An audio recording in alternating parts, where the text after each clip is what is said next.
வணக்கம். பேரிடர் மேலாண்மை குறித்த விவாதங்களை நாம் முன்னெடுத்துக் கொண்டிருக்கிறோம். நிலவியல் புரிதலோடு, பண்பாட்டு புரிதலோடு, மக்களோடு கைகோர்த்து முன்னெடுக்கப்பட்ட பேரிடர் மேலாண்மை நடவடிக்கைகள் எந்த அளவுக்கு வெற்றிகரமாக வந்து சேரும் என்பதற்கு அருமையான ஒரு உதாரணமாக ஒடிஷா மாநிலத்தின் பேரிடர் மேலாண்மை அமைந்திருக்கிறது. அந்த மாநிலத்தில் பேரிடர் மேலாண்மை ஆணையராகவும் முதல்வருடைய பிரதம ஆலோசகராகவும் பணியாற்றிய திருமிகு ஆர் பாலகிருஷ்ணன் அவர்கள் இன்று நம்மோடு உரையாட இணைந்திருக்கிறார். வணக்கம். வணக்கம். முதலாவதாக உலக தமிழ் ஆராய்ச்சி மையத்தின் தலைவராக பொறுப்பேற்றிருக்கிறீர்கள். எங்களுடைய வாழ்த்துக்களை பதிவு செய்கின்றோம். மிக நன்றி. நீண்ட காலம் ஒடிசாவில் இருந்து நீங்க வேலை பார்த்திருக்கீங்க. அந்த மக்களுடைய அந்த நிலத்தை பத்தி, அந்த மக்களுடைய அந்த பண்பாட்டை பற்றி கொஞ்சம் எங்களோட பகிர்ந்து கொள்ளுங்களேன். இந்த ஒரிசாவினுடைய புவியியல் அப்புறம் பண்பாடுங்கிறது நான் உங்கள்கிட்ட பகிர்ந்ததை கூட பேரிடர் மேலாண்மைங்கிற கண்ணோட்டத்தில் தான் பகிர்ந்துக்கிற விரும்புகிறேன். ஏன்னா ஒரிசாவை பொறுத்தவரையில் அதனுடைய ஜாகிரபிக்கல் ப்ரொஃபைல், அதனோட புவியியல் ரொம்ப வித்தியாசமானது. 480 கிலோமீட்டர் நீளமான கடற்கரை. அதுவும் அந்த கடற்கரையும் அடிக்கடி புயலால் பாதிக்கப்படுகிற ஒரு அது வரலாற்று பூர்வமாக நீங்கள் பார்த்தீங்கன்னா அதனுடைய நீண்ட நெடிய கதை. அதை நான் பற்றி விளக்கி சொல்கிறேன். அப்போ 480 கிலோமீட்டர் கடற்கரை, அப்புறம் பல ஆறுகள், இந்த மாதிரி மகாநதி, பிராமணி, பைத்தரணி, இந்த மாதிரி பல ஆறுகள். அப்புறம் ஒரு பகுதியில் திடீர்னு வறட்சி, திடீர்னு மழை இல்லாமல் கலகாண்டி போன்ற இடங்கள். ஆக வறட்சி, பெரும் வெள்ளம், பெரும் புயல், கடும் புயல், இந்த 3 முக்கியமான பேரிடர்களுக்கு ஒரிசா ஒரு புவியா அமைஞ்சிருச்சு. அதை நீங்க ஒரு மக்கள் தொகையின் அடிப்படையில அதை அணுகும் போது பேரிடர் மேலாண்மை நீங்க புவியியல், இந்த மக்கள் தொகை பண்பாடு, இந்த ரெண்டையும் சேர்ந்த கண்ணோட்டத்துல பார்க்க முடியும் நான் நினைக்கிறேன். ஏன்னா ஒரிசாவுடைய இதுல இன்னைக்கு தேதிக்கு இந்தியாவில் இந்த மெயின்லேண்ட் இந்தியான்னு சொல்ற பகுதியில் அதிகமா விழுக்காடு பழங்குடி மக்கள் வசிக்கும் இடம் ஒரிசா தான். ஒரிசாவில் இப்ப நம்ம பொதுவாக சொல்றோம் பழங்குடி மக்கள் பட்டியல் இனத்தவர் அப்படிங்கிறோம். இந்த பழங்குடி பட்டியலினத்தவர் அப்படின்னு நம்ம அரசியல் சாசனம் சொல்ற அந்த மக்கள் தொகையினுடைய விழுக்காடு 40% ஒரிசாவில். இந்த எண்ணிக்கை இந்தியாவில் வேற எங்கேயும் கிடையாது. இப்போ பழங்குடிகளை மட்டும் எடுத்துக்கிட்டீங்கன்னா அதுல 62 மொழிகளை பேசுகிற, 62 வெவ்வேறு மொழிகளை பேசுற, அதுவும் வெவ்வேறு மொழி குடும்பங்களை சேர்ந்த ஆஸ்ட்ரோ ஆசியாட்டிக், திராவிட மொழி குடும்பம், அப்புறம் இந்தோ ஆரிய மொழி குடும்பம் அப்படிங்கிற ஒரியா பேசுறவங்க, இதெல்லாம் கலந்த ஒரு பன்முகத்தன்மை கொண்ட ஒரு பண்பாடு அது. ஆக 40% பழங்குடியினரும் பட்டியல் இனத்தவரும், 62 மொழிகள், அப்புறம் புயல், கடும் வெள்ளம், பெரும் வெள்ளம், கடும் வறட்சி, இது எல்லாம் சேர்ந்து பார்க்கும்போது இந்த டைனமிக்ஸ்ல தான் இதற்கான வரலாறும் அதற்கான ரெஸ்பான்ஸும் உருவாகி இருக்குன்னு நான் நினைக்கிறேன். இதனுடைய வரலாற்று ரீதியில நீங்க பாக்குறாந்தா எனக்கு தெரிஞ்சு ஒரு கிறித்துவுக்கு முன்னால் செதுக்கப்பட்ட ஒரு பொறிப்புல, ஒரு கல்வெட்டுல டிசாஸ்டர் மேனேஜ்மெண்ட் பற்றிய ஒரு குறிப்பு ஒரிசாவில் இருக்கக்கூடிய கந்தகிரி உதயகிரி அப்படிங்கிற இடத்துல காரவேலன் அப்படிங்கிற மன்னன் செதுக்குன, அதுல காரவேலனுடைய ஹதிகும்பாக் இன்ஸ்கிரிப்ஷன் அதுக்கு பேரு. அந்த இன்ஸ்கிரிப்ஷனோட மிக முக்கியமாக நம்முடைய தமிழ் பார்வையில பாக்குறாந்தா தமிழ் நட்பரசுகள், திரமிழ சங்காத்த அப்படின்னு சொல்ற தமிழ் நட்பரசுகளை பற்றி, அவரோடு செய்த போரை பற்றி முதலில் திரமிழ தமிழ் என்ற நட்பரசுகளை பற்றி முதல் கல்வெட்டு குறிப்பே அங்கதான். அந்த கல்வெட்டிலேயே அந்த நகரம், இந்த கலிங்க நகரம் என்று சொல்லப்படுகிற அந்த தலைநகரத்தை, அந்த காலத்து கலிங்கத்தினுடைய தலைநகரை ஒரு பெரிய சூறாவளி புயல் தாக்கியதாகும். அதனால் அந்த நகரம் ரொம்ப பாதிக்கப்பட்டது. அப்ப அந்த மக்களுக்கு வேலையை வாங்கி அந்த மீட்பு பணி, அந்த சீரமைப்பு பணியை அவங்களுக்கு உணவு கொடுத்து, இப்ப நம்ம ஃபுட் ஃபார் ஒர்க்னு சொல்றோம் பாத்தீங்கன்னா, அதனால நான் ரொம்ப அடிக்கடி நான் பேரிடர் மேலாண்மை ஆணையரா இருக்கும்போது நான் எனக்கு வரலாறும் நான் படிக்கிறேங்கிறது முறையில ஒரிசாவுடைய முதல் ஸ்பெஷல் ரிலீஃப் கமிஷனர், பேரிடர் மேலாண்மை ஆணையரே காரவேலன் தான் சொல்லுவேன். அப்ப அந்த காரவேலர்ல இருந்தே இந்த டிசாஸ்டர் மேனேஜ்மென்ட் வரலாறு தொடங்குதுன்னு நிறைய பேர் அதை கவனிக்கல. ஆக ஒரிசாவை பொறுத்தவரையில ஒரிசாவுடைய வரலாறு எவ்வளவு தொன்மையானதா நீளமானதா இருக்கோ அந்த அளவுக்கு அதனுடைய பேரிடரினுடைய தொடர்ச்சியும் காலந்தோறும் பதிவு செய்யப்பட்டு வந்திருக்கு. அந்த வகையில இந்த புவியியலும் பண்பாட்டுக்குமான உரையாடல் தான் இப்போதைக்கு வர்ற பேரிடர் மேலாண்மையா காலப்போக்கில் அது விரிவடைஞ்சு இன்னைக்கு ஒரு மிக முக்கியமான ஒரு நிலையை அடைந்திருக்கிறது. ஐநா சபையால் பாராட்டப்படுகிற அளவிற்கு அமெரிக்க ஊடகங்கள் எல்லாம் இந்த புயல் பற்றிய மேலாண்மையை பாராட்டும் அளவிற்கு வளர்ந்திருக்கிறது. அது ஒரு பெரிய கடந்து வந்த பாதை, ரொம்ப கஷ்டமானதும் ஒரு துயரங்கள் நிறைந்த ஒரு பாதை. பேரிடர் மேலாண்மையில பண்பாட்டு புரிதல் வேண்டும், பண்பாட்டு புரிதலோடு பேரிடர் மேலாண்மை நடவடிக்கைகளை முன்னெடுக்க வேண்டும் அப்படிங்கிற ஒரு எண்ணம் முதல்ல உங்களுக்கு எப்போ தோணுச்சு? இது நான் வந்து பண்பாட்டு புரிதல் அப்படிங்கிறத விட நான் வந்து ஒரு சமூகவியல் அப்படிங்கிற, பண்பாட்டு புரிதல் போது கல்ச்சர் அப்படிங்கிற வந்துடும். நான் அதை ஒரு சோசியாலஜியா பார்க்கும்போது ஒரு சமூகவியல், நம்ம சமூகத்தில் இருக்கக்கூடிய கட்டமைக்கப்பட்டிருக்கக்கூடிய இந்த ஏற்றத்தாழ்வுகள், பாகுபாடுகள், இது எப்படி இந்த டிசாஸ்டர் மேனேஜ்மெண்ட்டை பாதிக்கிறது அப்படிங்கிறத நான் வந்து கூர்ந்து கவனிக்கக்கூடிய வாய்ப்புகள்லாம் எனக்கு கிடைச்சிருக்கு. அது 1999 சூப்பர் சைக்ளோன்கிற அந்த சைக்ளோனை பற்றி தனியாக பேசுவோம். நான் இந்த புரிதல் எனக்கு ரொம்ப வலுவா உரைச்சது எப்பன்னு கேட்டிங்கன்னா, 2002 வந்து, அதாவது வரலாறு காணாத ஒரு வெள்ளம் வந்தது. அப்ப இத்தனைக்கு நான் வந்து பேரிடர் மேலாண்மைக்கு முழு பொறுப்பு ஆகல. 1999 சைக்ளோனை சந்திக்கிறதுக்கு நான் ஒரு மேலாண்மை கழகத்துல மேனேஜிங் டைரக்டரா இருந்தேன். என்னை வந்து அந்த ஒரு இந்த பேரிடர் மேலாண்மைக்கு என்னை அனுப்புனாங்க. நான் ஒரு மாவட்டத்துக்கு போய் ஒரு மோட்டார் சைக்கிளில் போய் கலெக்டரா பொறுப்பேற்றேன். அது தனியாக, அதை பற்றி தனியா சொல்றேன். இந்த சமூகங்களுக்கும் இதுக்குள்ள தொடர்பை, இந்த புரிதல் எனக்கு எப்படி வந்ததுன்னா, அந்த 2002 இருந்த ஒரு பெரிய வெள்ளம், வரலாறு காணாத வெள்ளம். அந்த வெள்ளத்துல வந்து நான் வந்து ஏற்கனவே இந்த GIS, ஜியோகிராபிக்கல் இன்ஃபர்மேஷன் சிஸ்டம், என்னுடைய ஸ்டடீஸ்க்கு நான் அதை ரொம்ப பயன்படுத்துவேன். என்னுடைய எழுத்துக்கள்ல இந்த GIS வந்து ரொம்ப பின்னி பிணைஞ்சிருக்கும். அப்ப அந்த டிசாஸ்டர் மேனேஜ்மெண்ட்ல வந்து நான் வந்து GIS பயன்படுத்துவேன் என்னோட லேப்டாப்ல. எங்க தண்ணி தேங்கி இருக்கு, எந்த இடத்துலலாம் வெள்ளம் ஆக்கிரமிச்சிருக்கு அப்படிங்கிற சேட்டலைட் டேட்டா, இந்த டேட்டா, கரண்ட் டேட்டா வச்சு நான் அப்டேட் பண்ணிட்டே வரும்போது நான் ஒண்ணு கவனிச்சேன். நம்ம வெள்ளம் அப்படின்னு வந்தோடனே, ஒரு பெரிய வெள்ளம் வந்தோடனே ஒரிசானுடைய அமைப்பே வந்து கேட்டீங்கன்னா இலவச சாப்பாடு மாதிரி போடுவாங்க. அதாவது ஃப்ரீ கிச்சன் அதுக்கு பேர். அது இலவசமா சமைச்சு போடுறது. அப்ப அந்த ஃப்ரீ கிச்சன்ல போய் ஆளுங்களாம் சாப்பிடுவாங்க. அப்போ வந்து எத்தனை ஃப்ரீ கிச்சன் நடக்குதுன்னு அந்த ஒவ்வொரு நாளும் நான் அதை வந்து அந்த ஒரு மாவட்டத்துல, என்னை அனுப்பிச்சிருக்க மாவட்டத்துல பண்ணுவேன். இன்னைக்கு வந்து 150 ஃப்ரீ கிச்சன் நடக்குது, இன்னைக்கு வந்து 140 ஆயிடுச்சு, இப்ப 120 ஆயிடுச்சு, 80 ஆகும் போது எங்க தண்ணி வடியுது, எத்தனை நம்பர் குறையுதுங்கிறத நான் மேப்ல பார்த்துக்கிட்டே வர எனக்கு ஒரு வாய்ப்பு. அதை நான் மேப்ல பார்த்தேன். அப்போ வந்து எனக்கு என்ன தோணுச்சு, தண்ணி தேங்கி இருக்கிற ஒரு இடம், ஃப்ரீ கிச்சன் எக்ஸாக்ட்லி எங்க இருக்கு அப்படிங்கிறத நான் வந்து துல்லியமா வரைபடத்துல போட்டு பார்த்தேன். பொதுவாக வந்து இந்த ஃப்ரீ கிச்சன் வந்து ஒரு பள்ளிக்கூடத்தில் இயங்கும். அந்த பள்ளிக்கூடத்தில் இயங்கும். ஆனா மக்கள் வந்து அதனால பயனடைகிறவங்க நிறைய பேர் இருப்பாங்க. அப்ப அந்த பயனடைகிறவங்களுடைய மக்கள், அவங்களுடைய குடிசை, அவங்களுடைய வீடு எங்க இருக்குன்னு, பாதிக்கப்பட்ட மக்கள் அந்த ஹேம்லெட்டு, அதை கூட நான் துல்லியமா என்னுடைய GIS சாஃப்ட்வேர்ல போட்டிருப்பேன். அப்ப இங்க பள்ளத்துல இருப்பாங்க, அவங்க தண்ணியில நடந்து வந்து இந்த பள்ளிக்கூடத்துக்கு சாப்பிட வருவாங்க. அப்புறம் எனக்கு தோணும், இந்த இடத்துல இந்த உணவு கூட இருக்கக்கூடாது, இந்த உணவு கூட இருக்க வேண்டிய இடம் அந்த தண்ணியில மூழ்கி இருக்கிற இடம் தான் அப்படின்னு எனக்கு தோணும். அப்ப இதுல ஏதோ ஒரு முரண்பாடு இருக்கிற மாதிரி தோணுது. அப்பதான் இதனுடைய உயரத்தை நான் கணக்கும் போது, தண்ணி இன்னும் இருக்கிற இடத்துல இலவச அந்த உணவு கூடம் திறக்கிறங்கிறத விட, யாரு ஆதிக்க மரபினர்களா, யாரு வந்து செல்வாக்கா இருக்காங்க அப்படின்னு கேட்க அந்த பள்ளிக்கூடத்துல அந்த ஊருக்கு, அந்த ஊருனா அந்த ஊர் சார்ந்த இந்த ஹேம்லெட் மாதிரி இருக்கிறதுக்கு முக்கியத்துவம் கொடுக்க கிடையாது. இப்ப நீங்க ஒரு வருவாய் கிராமம்னா அந்த வருவாய் கிராமம் வந்து ரெவன்யூ வில்லேஜ், அந்த வில்லேஜ் வந்து அதை டாமினேட் பண்ணும். அப்ப பாதிக்கப்பட்ட தனி மனிதர்கள் வெர்சஸ் இந்த ஆதிக்கமா நம்ம மரபு சார்ந்து இயங்கக்கூடிய இந்த ஏற்றத்தாழ்வுகளுக்கும் ஒரு தொடர்பு இருக்கிறத நான் உணர்ந்தேன்.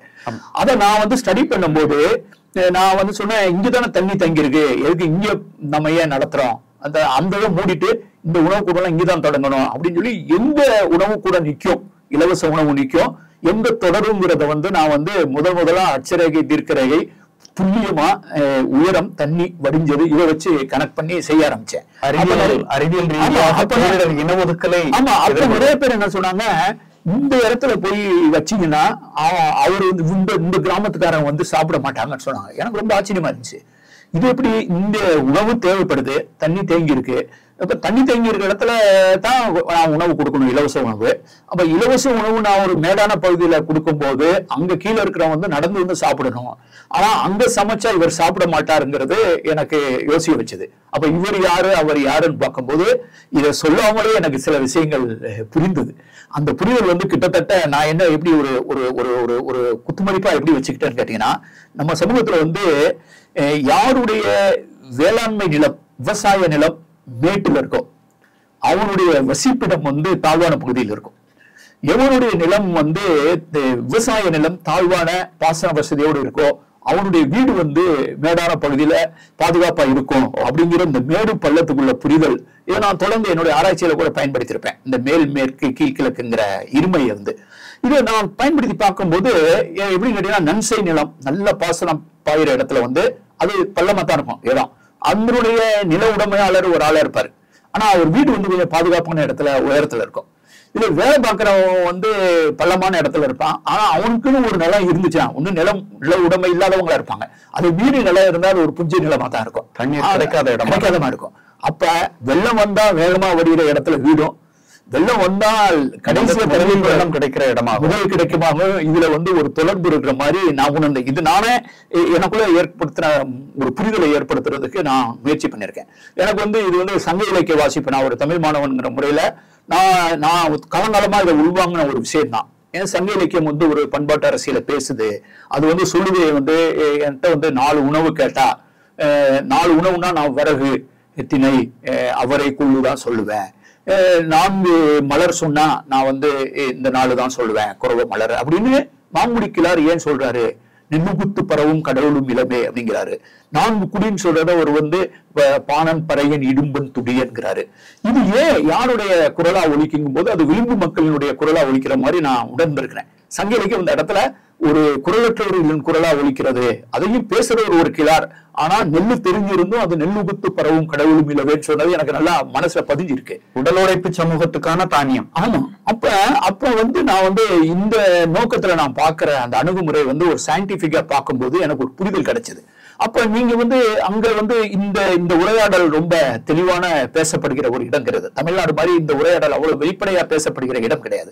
ஆனா என்னுடைய அதிகாரத்தை பயன்படுத்தி வந்து எங்க இலவச சாப்பாடு நிறுத்தணும், எங்க தொடரணுங்கிற எடுக்கிற முடிவுல நான் தானே இருக்கேன். அப்ப வந்து எனக்கு அன்னைக்கு எங்க தண்ணி இருக்கு எங்க தண்ணி இல்லைங்கும் போது தண்ணி இருக்கிற இடத்துல சூழ்ந்து இருக்கிற இடத்துல சமைச்சு போடுறதுக்கும் தண்ணி வடிஞ்ச இடத்துல வேண்டியதில்லைன்னு முடிவு பண்ணு. சிலர் வந்து என்ன கேட்டாங்க, அங்க சமைச்சு போறாங்க இங்க வந்து குக் பண்ணாத அரிசியா கொடுத்துருக்கான்னு கேட்பாங்க. அப்போ வந்து இவர் குக் பண்ணா இதெல்லாம் இந்த சமைச்ச உணவு வாங்குறது, சமைக்காத அரிசியை வாங்குறது, எந்த இடத்துல சமைக்கிறாங்கன்னு பாக்குறது, இந்த சோசியாலஜிக்கும் இந்த பேரிடர் மேலாண்மைக்கும் ஒரு முரண்பாடு இருக்கிறத நான் பார்த்திருக்கேன். அதை வந்து நீங்க வந்து அந்த சென்சிட்டிவிட்டியோட அணுகும் போது எங்க தொடர்றது எங்க நீடிக்கிறது அப்படிங்கறத இந்த சோசியாலஜி வச்சு, ஆனா இதை பத்தி நான் யார்கிட்டையும் பேசிக்கல. இது முக்கியமான ஒரு இதை வந்து ஒரு பெரிய உரையாடலை ஆக்காம, ஆனா நான் முடிவு எடுக்கும் போது இதை வச்சுதான் முடிவெடுத்தேன். அதனுடைய விளைவு என்னன்னு கேட்டீங்கன்னா, யாருக்கு உண்மையிலேயே தேவையோ அவங்களுக்கு போய் சேரும். சில நேரங்கள் என்ன கேட்டீங்கன்னா, அந்த பேரிடர் மேலாண்மையில வந்து நம்ம ஒண்ணு நினைவுல வச்சிருக்க வேண்டியிருக்கு. பேரிடரின் போது நாம் கொடுக்கிற அந்த உதவி இருக்கு பாத்தீங்களா, அது வந்து ரிலீஃப் அப்படின்னு சொல்லுவாங்கல்ல. அந்த உதவி பேரிடர்ல போது ரிலீஃப் அண்ட் ரெஸ்கியூ, இந்த காப்பாத்துறது அந்த இடருக்கு கொடுக்கிற உதவி வந்து எப்பயுமே அவன் சாதாரண வாழும் வாழ்க்கையை விட ஒரு வசதியானதாகவும் ஒரு அதுக்கு தொடர்பில்லாத ஒரு உதவியை நீங்க கொடுத்தீங்கன்னா ஒரு காலகட்டத்துல வந்து மக்கள் வந்து பேரிடரை காதலிக்க தொடங்கிடுவாங்க அப்படிங்கிறது என்னுடைய அனுமானம். people will fall in love with natural disaster. ஏன்னு கேட்டீங்கன்னா, ஒரு டிசாஸ்டர் வரும்போது அவர் கையில கிடைக்கிறது, அவர் சாப்பிடுற உணவு எப்பயுமே சாப்பிடுற உணவை விட ரொம்ப வசதியா இருக்குன்னு வைங்க. இப்ப உங்களுக்கே தெரியாம இந்த பேரிடர் இருந்தா நல்லா இருக்கும்னு ஒரு சமூகத்துக்குள்ள போயிடும். ஒரு பேரிடர் சூழல்ல சமூக நீதியை எப்படி நடப்பாக்குவது என்பதை ஒரு ட்ரையல் அண்ட் எரர் பேசிஸ்ல நீங்க பல விஷயங்களை படிச்சு வர்றீங்க. ஆமா, அப்ப நீங்க வந்து நீங்க ஒரு பேரிடர் இருக்கு, அந்த பேரிடர் இருக்கும் போது அந்த பீரியட்ல போய் நீங்க எல்லாருக்கும் ஹார்லிக்ஸ் ஒரு பாட்டில், அப்புறம் 4 பாட்டில் மினரல் வாட்டரு, அப்புறம் வந்து ரொம்ப வசதியான ஃபுட்டு பிரியாணி ஏதாவது ஒண்ணு கொடுத்துட்டு வரீங்கன்னு வைங்க. அவன் வர்றவன் போறவனா ஏதாவது கொடுத்துட்டு போவான். அப்புறம் போட்டோலாம் எடுப்பாங்க கூட இருந்து. அப்ப என்ன ஆகும், எல்லாருக்கும் வந்து ஒரு டிசாஸ்டர் வந்தா எல்லாரும் நம்மளை வந்து மடியில படுக்க போட்டு ஊட்டி விடுறாங்கிற மாதிரி ஆயிரும். இது 99ல நான் கண்கூட பாத்திருக்கேன். மழை வந்தா ஸ்கூல் இல்ல, மழை வந்தா ஸ்டூடெண்ட் இந்தியா ஃபுல்லா இருந்து எல்லாரும் அப்பதான் டிவி முன்னால இதெல்லாம் வந்து நாங்கெல்லாம் பள்ளிக்கூடத்துல இருக்கும்போது ஒரு பீகாரில் வெள்ளம், ஒரிசாவில் வெள்ளம்னா நாங்க வந்து நியூஸ்ல தான் பார்ப்போம்.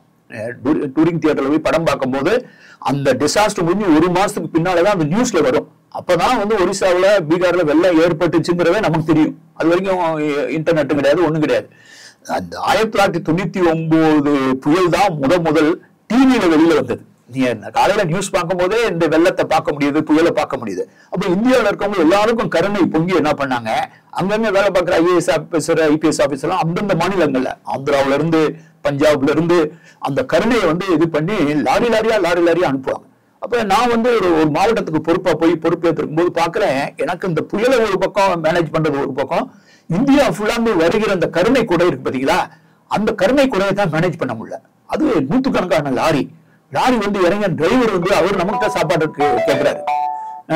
அங்க சண்டிகார்ல இருந்து லாரி வந்திருக்கு. என்ன வந்திருக்குன்னு பாத்தீங்கன்னா, பயன்படுத்திய உடைகள், உள்ளாடைகள், செருப்புகள்.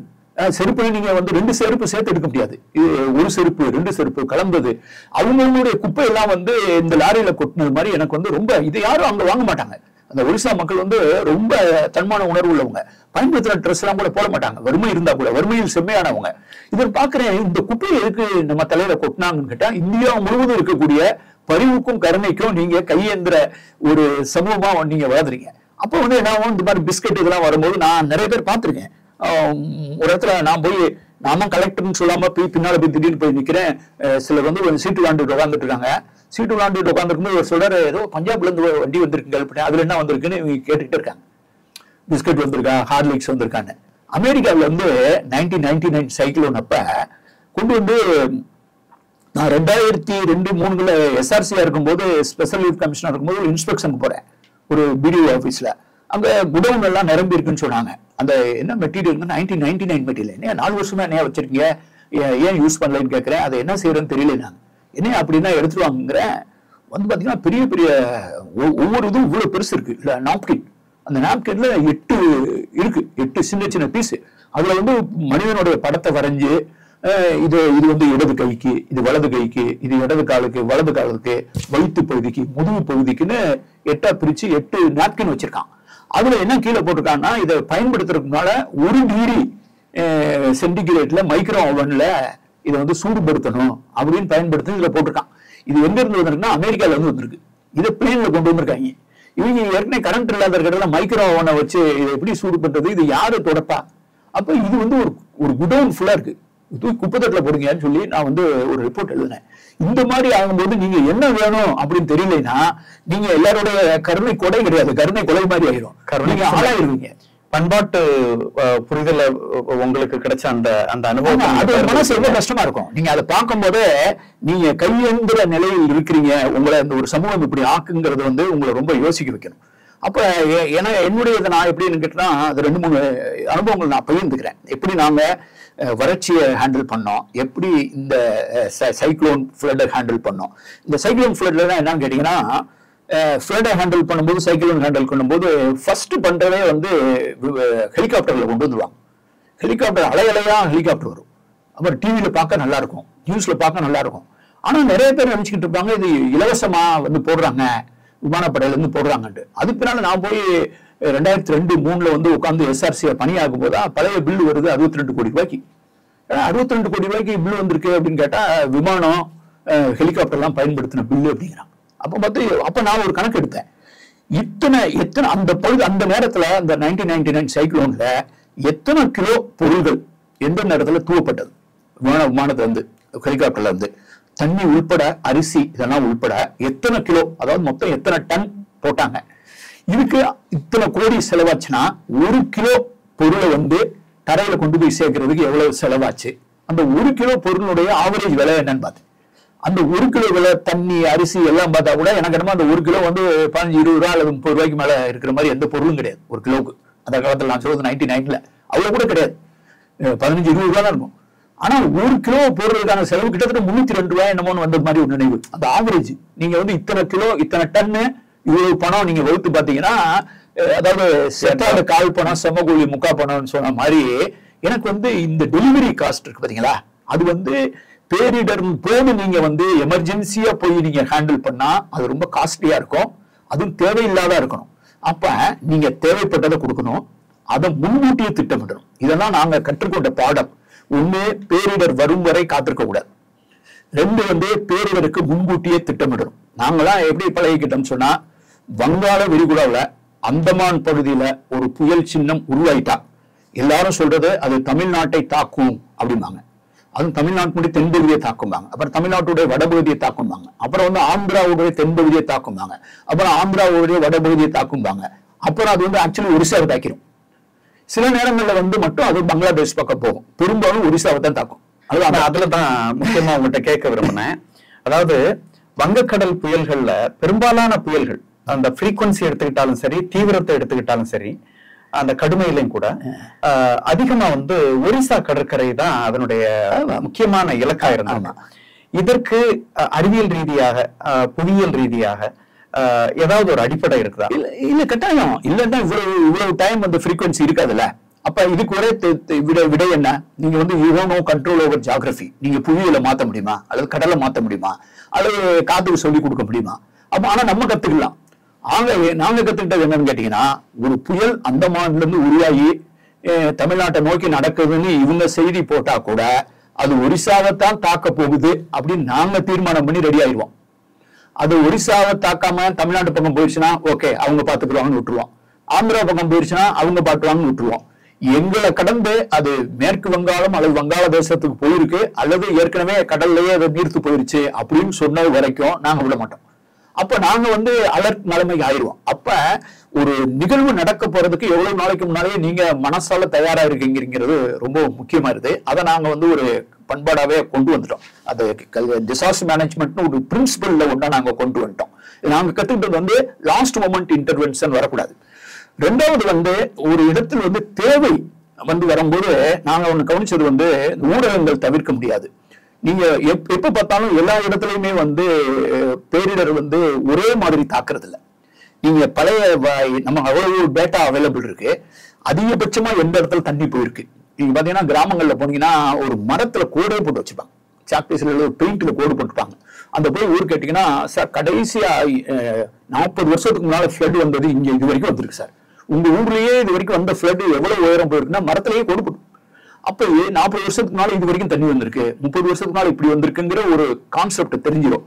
அப்ப எந்தெந்த பகுதியில வந்து எந்தெந்த கிராமங்கள் பாதிக்கப்படுமோ அதை நம்ம தெளிவா புரிஞ்சுக்கலாம். ஒரு 1000 கிராமம் இருக்குன்னா ஒரு 100 கிராமம் அதிகம் பாதிக்கப்படும், 200 கிராமம் மொத்தத்திலேயே 1000 கிராமங்கள் பாதிக்கப்படுறது வாய்ப்பு இருக்குன்னா அந்த 1000 கிராமத்திலையும் நாங்க என்ன முடிவு எடுத்தோம் கேட்டீங்கன்னா, அந்த சம்பவம் நடக்கிறதுக்கு முன்னாலேயே அரசின் சார்பாக ஒருவர் காத்திருப்பார். அவர் ஒரு ரெவன்யூ இன்ஸ்பெக்டரா இருக்கலாம், அவர் ஒரு பிடிஓவா இருக்கலாம், அவர் எக்ஸ்டென்ஷன் ஆபீசர் இருக்கலாம். அரசு இயந்திரம் ஏற்கனவே அந்த வெள்ளத்திற்காகவும் புயலுக்காகவும் காத்திருக்கும். இந்த நிவாரணத்துக்கு கொடுக்கிற பொருள்கள் ஏற்கனவே அங்க இருக்கும். இப்ப நீங்க பெரும்பாலும் நீங்க பாத்தீங்கன்னா இந்த நிவாரணத்தினால மக்கள் வந்து அதுக்கு முன்னால மீடியா போயிருச்சுன்னு வைங்க, ஊடகம் போயிருச்சுன்னு வச்சுங்க, இவங்க காத்துக்கிட்டு இருக்கிறதாவும் இன்னும் யாருமே வந்து சேரவில்லைன்னு இங்க ஒளிபரப்பிட்டு இருப்பாங்க. அப்ப வந்து கேட்கறதுக்கே நல்லா இருக்காது. அப்ப ஊடகத்துல இருந்து கேமராவை தூக்கிட்டு வர்றதுக்கு முன்னால எந்த ஆளுதான் அவங்க வரவேற்பாங்க. அப்படி ஒரு சூழல் நாங்க உருவாக்கணும். யாரும் வெளியில இருந்து வந்து சேர்றதுக்கு முன்னால நாம் அங்கு இருக்க வேண்டும் இப்படின்னு ஒரு பிரின்சிபல் வச்சுக்கிட்டோம். அப்ப எங்கெங்கு சம்பவம் நடக்கிறதுக்கு வாய்ப்பு இருக்கோ அந்த இடத்தில் அரசு இயந்திரமும் அரசினுடைய நிவாரண பொருள்களும் இந்த பேரிடரை எதிர்பார்த்து காத்திருக்கும். இப்படின்னு ஒரு சிஸ்டம். இந்த சிஸ்டத்துல வந்து யாரு எங்க இருப்பாங்கிற வாட்ஸ்அப் மெசேஜ்ல இருந்து அவங்களுடைய தொலைபேசியில இருந்து டெய்லி வந்து ஓகே ரிப்போர்ட்னு வாங்குவோம். ஒவ்வொருவரும் அன்னைக்கு இவ்வளவு நேரத்து இடைவெளியில ஓகேன்னு ஒரு மெசேஜ் மட்டும் போடுறோம். ஓகேன்னு மெசேஜ் வரலைன்னா அவர் நாட் ஓகேன்னு அர்த்தம். அப்ப அவர் நான் எல்லாம் சரியா இருக்குங்கிறது சொல்ற கடமை அவருக்கு ஆகுது. அப்ப நீங்க ஒவ்வொரு இடத்துக்குமே ஒரு மாவட்டம், ஒரு குறிப்பிட்ட மாவட்டத்துல ஒரு குறிப்பிட்ட பகுதி தான் தொடர்ந்து அதிகம். ஏன்னா அந்த நிலப்பகுதி அப்படி அங்கதான் இருக்கிறதுலே நிவாரணம் வந்து கடைசியா போய் சேரும். அப்ப நீங்க எல்லா இடத்தையும் ஒரே சமமா கருதி எல்லா இடத்துக்கும் உங்களுடைய எனர்ஜியை சமமா பகிர்ந்து அந்தந்த பகுதி ஆளுகளே தான் அதை அவங்கவுங்க பிரச்சனையை பார்த்துக்கிறேன்னு வச்சீங்கன்னா தோத்து போயிருவீங்க. ஆனா எங்க அதிகம் பாதிக்கப்படுமோ அந்த இடத்தில் வந்து ஏற்கனவே அரசு இயந்திரத்தை குவித்து வைத்திருந்தால் என்னன்னு கேட்டீங்கன்னா நீங்க அதை எதிர்கொள்வதற்கு இருக்கும். ஒரு உதாரணத்தை சொல்றதா, ஒரு குறிப்பிட்ட பஞ்சாயத்து இருக்கு. நான் அங்க வந்து சப் கலெக்டரா இருந்திருக்கேன், அப்புறம் கலெக்டரா இருந்திருக்கேன், அப்புறம் டிசாஸ்டர் ஒவ்வொரு தடவையும் வெள்ளம் வரும்போது நான் தான் இருப்பேன். எங்க இருந்தாலும் என்னை அங்க அனுப்பிச்சுவாங்க.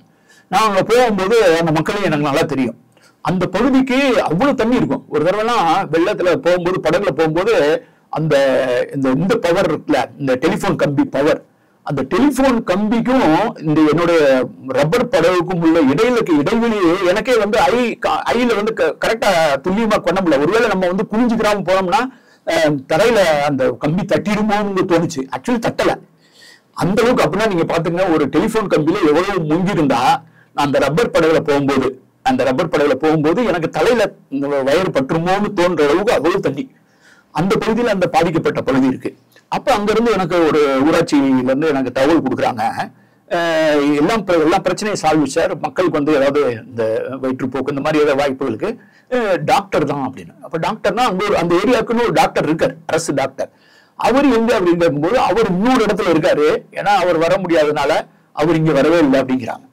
அப்ப நான் அவர் எங்க இருக்காரு அப்படிங்கும்போது அரசு மருத்துவர் தான், அவரு தன்னுடைய தனியார் கிளினிக்ல அவர் வைத்தியம் பார்த்துட்டு இருக்காரு இன்னொரு இடத்துல, பாதுகாப்பான இடத்துல.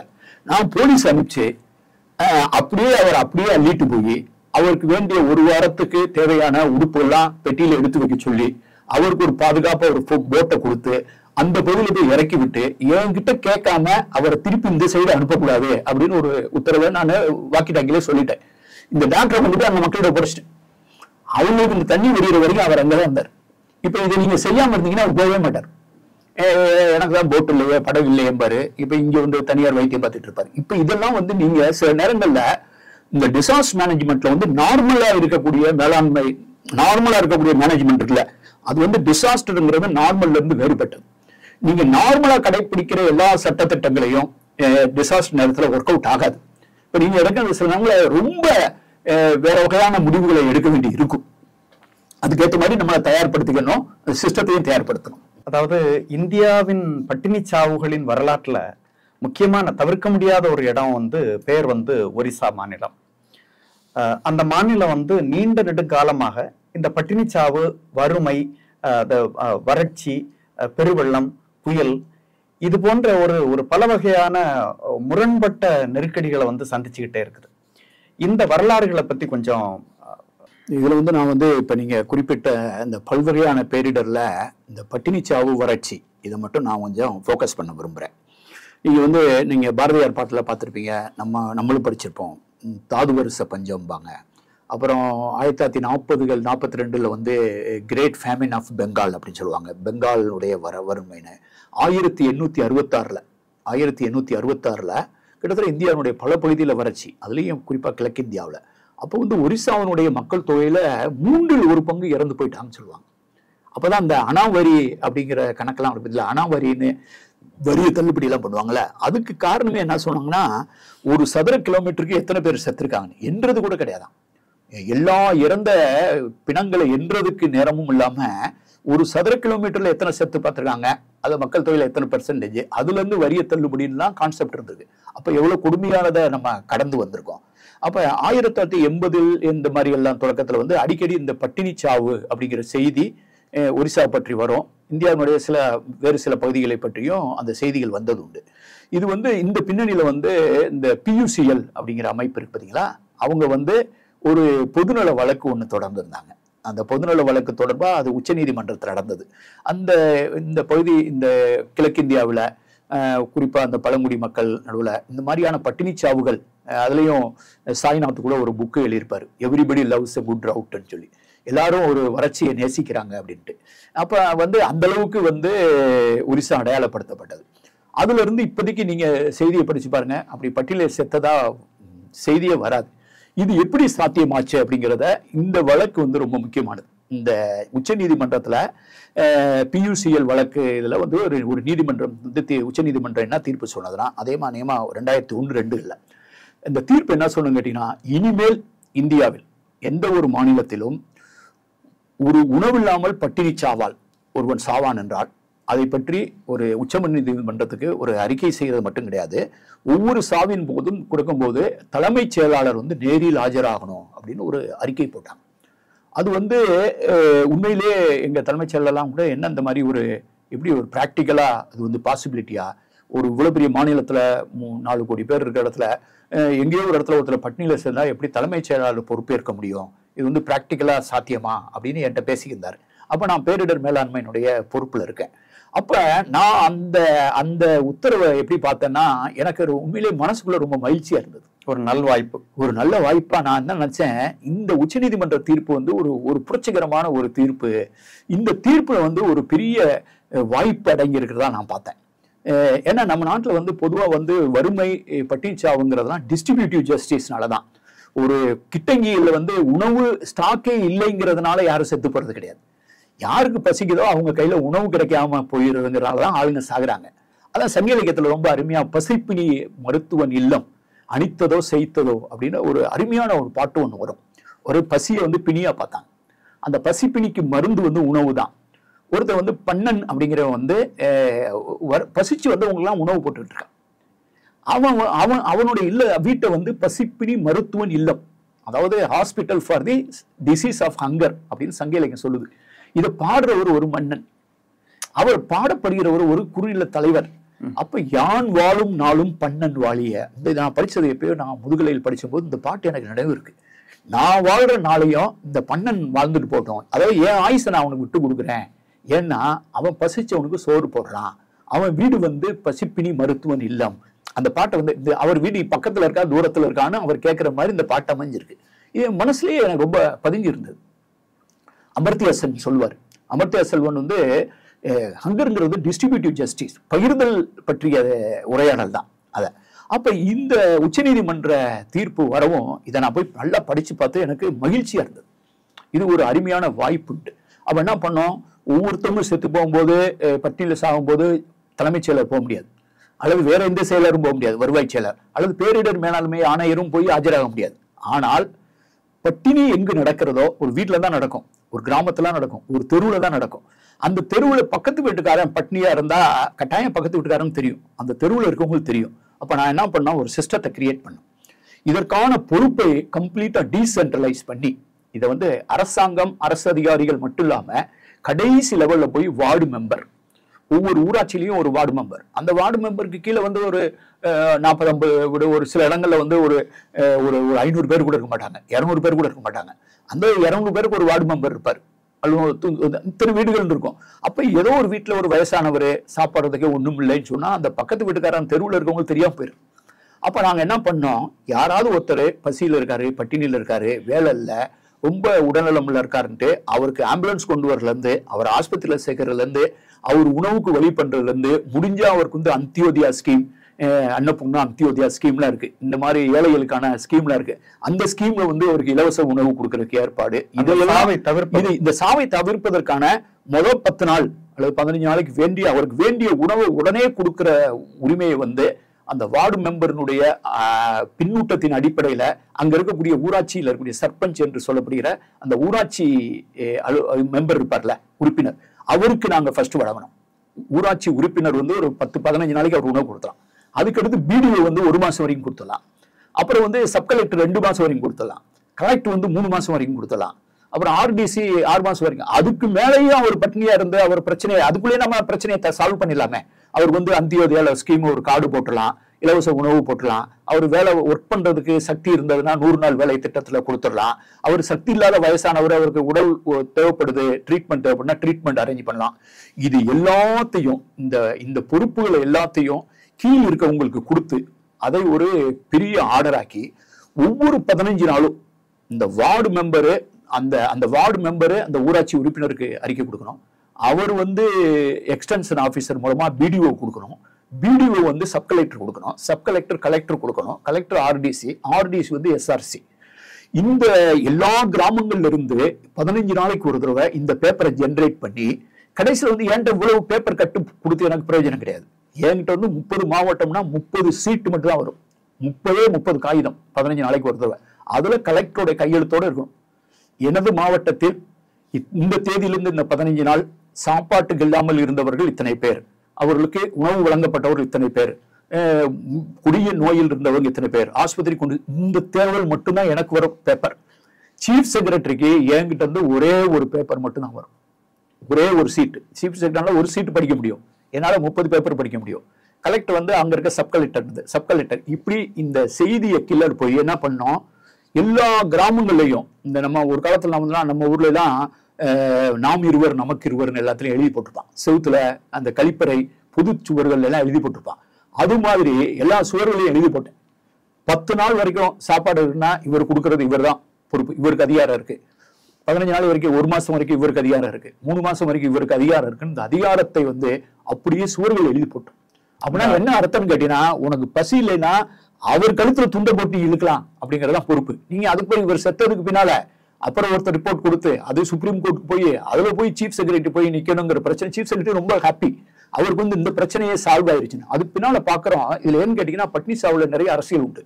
நீங்க இந்த ஒரு கட்சியில இருப்பாரு, ஒரு வார்டு மெம்பர் இருப்பாரு, அவர் சும்மா யதார்த்தமா செத்து இருந்தா கூட, யாராவது நோய் வாய்ப்பு செத்து இருப்பாங்க, புரதச்சத்து கம்மியா இருக்கும், அல்லது ஏதாவது உடல்நலக் குறைவு, யார் இறந்தா கூட உடனே ஒரு பொருளியை வந்து இவர் பட்டியலில் செத்து போயிட்டாரு, பட்டியலில் செத்து போயிட்டாருன்னு அது வந்து பேப்பர்ல வந்து எப்பயுமே வந்து நல்ல செய்தியை விட கெட்ட செய்திக்கு வந்து ஒரு பெரிய செய்தி சக்தி இருக்கு, சக்தி வேகமாகவும் பரவும். நாய் மனுஷனை கடிச்சிட்டாங்கிறது நியூஸ் கிடையாது, மனுஷன் போய் நாயை கடிச்சிட்டான்னு அது பெரிய நியூஸ் தானே. அது மாதிரி ஒருத்தர் சாதாரணமா செத்தவர் வந்து பட்னியில செத்து போயிட்டாரு அப்படிங்கும் போது அதுல ஒரு பெரிய இருக்கு. அப்ப இந்த ஊடகங்கள்லாம் இருக்கக்கூடிய டெல்லியில இருக்க ஊடகங்கள், ஆங்கில ஊடகங்கள், அந்த ஊடகங்கள்லாம் வந்து ஈஸியா வந்து, ஏன்னா ஒரிசான்னு ஸ்லாட் பண்ணிட்டாங்க, ஒவ்வொன்றுக்கும் ஒரு இமேஜ் பண்ணிட்டாங்க. அந்த இமேஜ் நான் ஸ்டடி பண்ணியிருப்பேன். பெங்களூர் அப்படின்னா அது ஒரு ஐடி, ஹைதராபாத்னா இப்படி இருக்கும், சென்னைனா இப்படி இருக்கும், ஒரிசான்னா நிறைய பட்னி இருப்பாங்க அப்படிங்கிற அந்த ஸ்லாட்ல வந்து அந்த டெல்லியில இருக்க ஊடகம், மற்ற ஊடகங்கள்லாம் ஒரிசா வந்து ஒரு ஒரு ஒரு பரிதாபத்துக்குரிய இதாக பாக்குறதுக்கு அவங்களும் பழகிருக்காங்க. அந்த மைண்ட் ஸ்பேஸ்ல அது இருக்கு, அதை மாத்தணும். அதை மாற்றும் போது இந்த பொறுப்புகளை எல்லாம் நாங்க கொடுத்து அதை செவுத்துல எழுதி போட்டதுக்கு பின்னால அது கொஞ்சம் கொஞ்சமா குறைஞ்சிருச்சு. ஏன்னு கேட்டீங்கன்னா, அதையும் மீறி ஒருத்தர் செத்தாருன்னு நான் அவரை தான் கேட்க போறேன். ஏன்னா 15 நாளைக்கு நீ சாப்பாடு கொடுத்துட்டியா, நீ 15 நாள் சாப்பாடு கொடுத்துட்டு தானே நீ மற்றவன்கிட்ட பேசணும். அப்படிங்கும் போது இந்த இந்த இந்த இந்த பொறுப்பு அவருக்கு வழங்கப்பட்டிருக்கு, இந்த உரிமை அவருக்கு வழங்கப்பட்டிருக்கு. அவர் வந்து யார்கிட்டையும் கேட்க வேண்டிய தேவையில்லை. எல்லா இடத்துலயும் ரேஷன் கடையில இருக்கு, எல்லா இடத்துலயும் உணவு இருக்கு, அந்த உணவு எடுத்து கொடுத்தாலும் போதும். இப்படி நாங்க பண்ணதுக்கு பின்னால அதுக்கு பின்னால பட்னிசாவு நியூஸே வரலங்க. ஒரு பேரிடர் மேலாண்மை திட்டம் என்பது ஒரு தன்னிறைவு திட்டமாக உருமாறுகிறது. ஆமா, அதுக்கு ஸ்கீம் கவர்மெண்ட்ல எவ்வளவு ஸ்கீம் இருக்கு, அந்த ஸ்கீம் எல்லாம் வந்து நீங்க இன்டகிரேட் பண்றது, ஒருங்கிணைங்க. அந்தியோதயான்னு ஒரு ஸ்கீம் இருக்கு, அன்னபூர்ணான்னு ஒரு ஸ்கீம் இருக்கு, அதுல இலவச உணவுக்கு வாய்ப்பு இருக்கு. அப்போ வந்து 100 நாள் வேலை திட்டம் இருக்கு, அவருக்கு மருத்துவ வசதிக்கு திட்டம் இருக்கு, ஒரு விதவையா இருந்தா விதவை மறுவாழ்வுக்கு திட்டம் இருக்கு, வயோதிகவரா இருந்தாருன்னா ஒரு முதியோர் பென்ஷன் இருக்கு. இந்த எல்லா திட்டங்களும் எது அதிகமா தேவைப்படுகிறாரோ அவருக்கு போய் சேராம மற்றவங்க இடையில இருக்கவங்க எடுத்துக்கிறதா பிரச்சனையே. அப்ப யார் உண்மையில் தேவைப்படுகிறாருங்கிறதுக்கு இதை விட ஒரு ஆசிட் டெஸ்ட் வேண்டியது இல்லை. அதுக்கு பின்னால இந்த பட்னிசாவு நியூஸே கரைஞ்சு போச்சுங்க. அதாவது விநியோக சமநீதியை நடப்பாக்குவது, டிஸ்ட்ரிபியூட்டிவ் ஜஸ்டிஸ், அதுதான் பேரிடர் மேலாண்மையில மிக முக்கியமானதா நான் நினைக்கிறேன். பர்டிகுலர்லி வறட்சியை ஹேண்டில் பண்ணும்போது மிக முக்கியமான ஒரு விஷயத்த உங்ககிட்ட வந்து விவாதிக்க விரும்புறேன். அதாவது 1999 ஏற்பட்ட ஒரிசா புயல், அதுல 10,000க்கு மேற்பட்ட மக்கள் வந்து இறந்து போனாங்க. 2013 ஃபெயிலின் புயல், அதுல அந்த புயலுடைய வேகமே மணிக்கு 140 கிலோமீட்டர் வேகத்துல அந்த புயல் அடிச்சிருக்கு. மிக கடுமையான ஒரு சூறாவளி. அந்த சூறாவளியில மரணங்கள் வந்து ஒற்றை இலக்கத்துக்குள்ளால வந்து நிறுத்திருக்கீங்க, அதாவது 10க்குள்ள. இந்த 1999க்கும் 2013க்கு இடையில ஒரு பெரிய ஒரு அதாவது பேரிடர் மேலாண்மை அப்படிங்கிற ஒரு விஷயத்த வந்து தலைகீழா புரட்டி போடக்கூடிய ஒரு மாற்றமா பாக்குறேன்.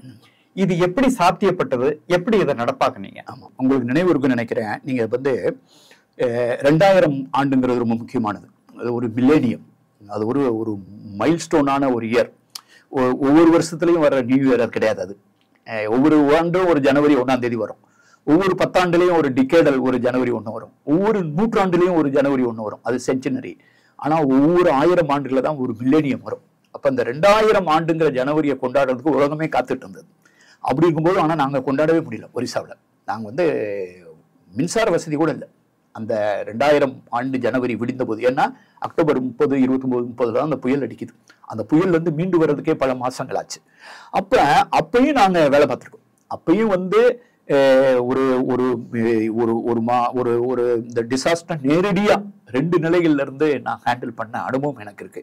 அப்ப நாங்க என்ன கத்துக்கிட்டோம், அதை 2013 எதை நோக்கி நகர்ந்தோம் அப்படிங்கிறத சில படிப்பினைகளை நான் சொல்ல விரும்புறேன். முதல்ல வந்து இந்த 1999 இருந்த புயல் வந்து தொடக்கத்துல எல்லாரும் தமிழ்நாடு அடிக்கினாங்க, அப்புறம் ஆந்திராவை அடிக்கினாங்க, அப்புறம் ஒரிசான்னு தெளிவு வந்ததுனால எல்லாருமே சொன்னாங்க இது வந்து புவனேஸ்வர் பகுதி தலைநகரத்தை ஒட்டி இந்த பூரியை தான் தாக்கும்னு சொன்னாங்க. அப்படிதான் நிறைய இருந்தது. அப்புறம் புயல் நகராமே இருந்தது. அப்புறம் கொஞ்சம் நகர்ந்து அது தாக்குனது வந்து பாரதீப் துறைமுக பகுதியில தான், கேந்திரப்படா இந்த ஜெகத்சிங்பூருங்கிற அந்த பகுதியில தான் அது பயங்கரமா அடிச்சு கரையேறுச்சு. மனிதர்கள்லாம் தென்னை மரத்து உச்சியில இருக்கு, பிணங்கள்லாம் தென்னை மரத்து உச்சியில இருக்கு. ஏன்னா தண்ணி தென்னை மரத்து அந்த உயரத்துல போகும்போது அடிச்சு கொண்ட பிணம் அல்லது தொற்றி கொண்ட நிறைய பேர் தென்னை மரத்துல இருந்து இறக்கி விட்டுரும். அப்ப அப்படிப்பட்ட ஒரு புயல் வந்து பகுதி இருந்தது. ஒவ்வொரு முறையும் இதுக்கான இங்கதான் போகும் அங்கமா போங்கிற ஒரு அனுமானத்துக்கு அப்பாற்பட்டதா இருந்தது.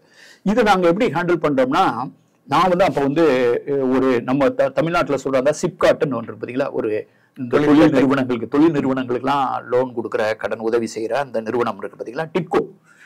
சிப்காட் கூட டிட்கோ அதனுடைய கவுண்டர் பார்ட்டா இருக்கக்கூடிய ஒரு நிறுவனத்துல வந்து இப்பிகோ, சிப்காட்னுடைய கவுண்டர் பார்ட், அதனுடைய அப்பதான் மேனேஜிங் டைரக்டரா நான் நியமிக்கப்பட்டிருக்கேன்.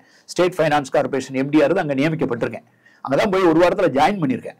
அப்போ வந்து சீஃப் செக்ரட்டரி வந்து கூப்பிட்டு, இந்த சைக்ளோன் மூவ் பண்ற மாதிரி இருக்கு, நான் வந்து மயூர்பஞ்சில இருந்து கலெக்டரா இருந்து இந்த பதவிக்கு வந்திருக்கேன், நீங்க கலெக்டரா இருந்த இடம் இன்னும் காலியா தான் இருக்கு, நான் ஜாயின் பண்ணல, அந்த ஏரியாவில் வடக்கு ஒரிசா பகுதியில் போய் நீங்க உங்களை பொசிஷன் பண்ணிக்கங்க, ஏதாவது ஒரு புயல்ல தேவைப்படுச்சுன்னா நீங்க சீனியர் இருக்கிறதுனால அங்க இருக்கக்கூடிய கலெக்டர்ஸ்க்கு வந்து அவங்களுக்கு வழிகாட்ட முடியும் அப்படின்னு சொன்னார். அப்போ வந்து நான் போறது வந்து ஒரிசாவுடைய வடக்கு எல்லையில வெஸ்ட் பெங்கால் பார்டர்ல இருக்கக்கூடிய மயூர்பஞ்ச், அதுக்கு அடுத்து இருக்கக்கூடிய மாவட்டம் வந்து பாலாசோர், அதுக்கடுத்து பத்ரக். அந்த பாலாசோர் மாவட்டத்தில் அப்ப மாவட்ட ஆட்சித்தலைவராக இருந்ததுதான் அவர் தான் இப்ப இந்தியாவுடைய ரயில்வே அமைச்சராக இருக்கார். எங்க ஒரிசா பணித்தொகுதியை சேர்ந்த ஒரு ஐஏஎஸ் ஆஃபீஸர் தான் அவர் தான் வந்து ராஜ்யசபைக்கு போய் இப்போ வந்து ரயில்வே அமைச்சர் ஐடிலாம் அமைச்சராக இருக்கார், அவர் கலெக்டராக இருக்கார். அப்போ நான் தான் அந்த பகுதியில் போய் டிராவல் பண்றேன், டூர்ல தான் போயிருக்கேன். எனக்கு வந்து எழுத்து மூலமா யாரும் கொடுக்கல, நீங்க போய் இந்த நேரத்தில் புயலை பார்த்துக்குங்கன்னு சொல்லி யாரும் எழுத்து மூலமா சொல்ல, என்கிட்ட வாய் மூலமா அந்த சைடு நீங்க டூர்ல போயிருங்க, ஏதாவது பிரச்சனைனா பார்த்துக்குங்கன்னு அனுப்பிச்சு விட்டாங்க. நானும் அப்படிதான் நினைச்சிட்டு ஒரு டூர்ல போற மாதிரி வண்டி எடுத்துட்டு போயிருக்கேன். ஆனா புயல் வந்து இந்த சைடு அடிக்காம வேற சைடுல அடிக்க ஆரம்பிச்சிருச்சு. அப்ப எனக்கு டைம் கிடைச்சப்ப இப்ப என்ன பண்ண போறோம், நான் எந்த மாவட்டத்தை பாத்துக்கிறக்காக போகணும் அந்த மாவட்டம் பாதிக்கப்படல, கரண்ட் இருக்கு, டிவி வேலை பார்க்குது, டிவியில வந்து 50,000 பேர் செத்துட்டா சொல்றான், 25,000 பேர் செத்ததா சொல்றான், எல்லாமே மர்மமா இருக்கு, யாரையும் தொலைபேசியில கான்டாக்ட் பண்ண முடியல, தலைநகரமே இருள்ல மூழ்கிருச்சு, எல்லாருடைய செல்போனும் காணாம போச்சு, என்னுடைய குடும்பத்தையும் என்னுடைய 2 பிள்ளைகளையும் என்னுடைய மனைவி வந்து அரசு விடுதலை விட்டுட்டு வந்திருக்கேன், அவங்களுக்கு என்ன ஆச்சுன்னு தெரியல. அங்க தமிழ் சங்கத்தை சேர்ந்தவங்கலாம் பாதுகாப்பான இடத்துக்கு கூட்டு போயிருந்தாங்க.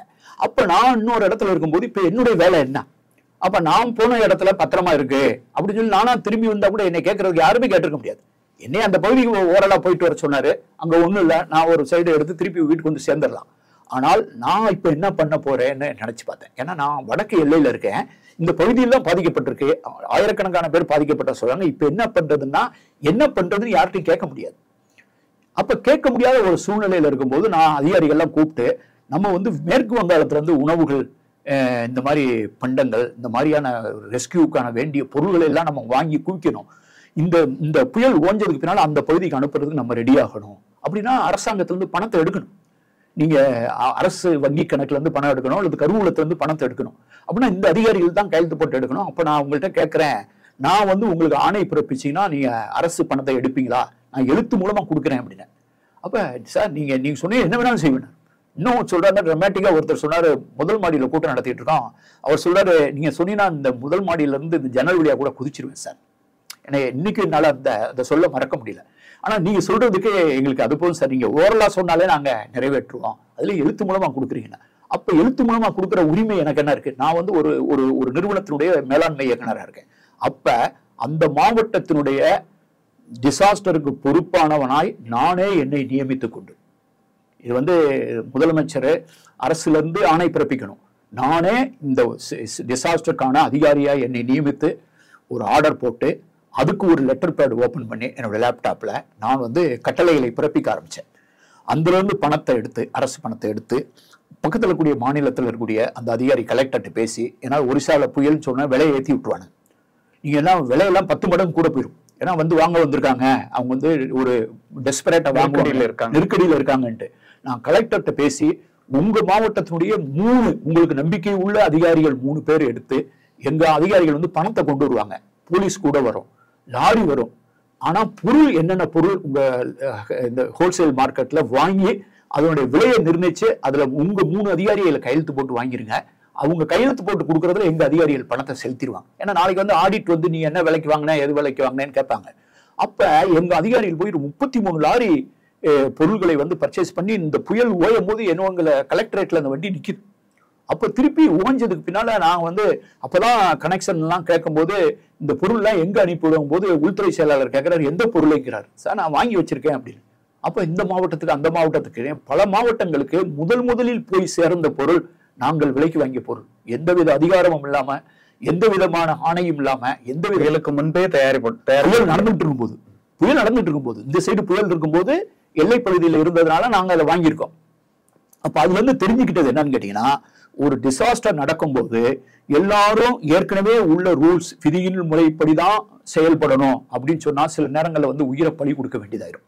அப்ப இதுல இருந்து தெரிஞ்சுக்கிட்டது வந்து நீங்க ஒரு துணிவான ஒரு முடிவை எடுக்கணும். அப்ப நான் கிளம்பும்போது என்னுடைய அதிகாரிகள்லாம் கேட்டாங்க, என்ன சார் நீங்க இப்படி ஒரு பர்சனல் ரிஸ்க் எடுத்து யாருடைய ஆணையும் இல்லாம நீங்களே ஆணை பிறப்பிச்சு அரசு பணத்தை எடுத்து வெஸ்ட் பெங்கால்ல பர்ச்சேஸ் பண்ணி கொண்டு வந்திருக்கீங்களே, இதை யாராவது கேள்விக்கு உள்ளாக்கா நீங்க என்ன செய்வீங்கன்னு தெரிஞ்சுக்கிற விரும்புறோம் சார். அது எங்களுக்கு உதவியா இருக்குங்களா. அப்படி வராதுன்னு நினைக்கிறேன். அப்படி ஒருவேளை என்னை இந்த கேள்வி கேட்க முடியும்னா அன்னைக்கு என்னுடைய வேலையை நான் வந்து தூக்கி எறிஞ்சிட்டு நான் ஊடகத்துக்கு முன்னால் என்னுடைய பொசிஷனை விலைக்கு சொல்லுவேன். அப்பெல்லாம் ஒன்றும் நடக்காது. ஒரு ஆடிட் கூட இதை பத்தி அப்ஜெக்ஷன் பண்ணல. ஏன் அவர் வாங்கினாரு, எதுக்கு வாங்கினார். ஆனால் நாங்கள் காலைப்போக்கில் இதை சட்டமாக்கினோம்.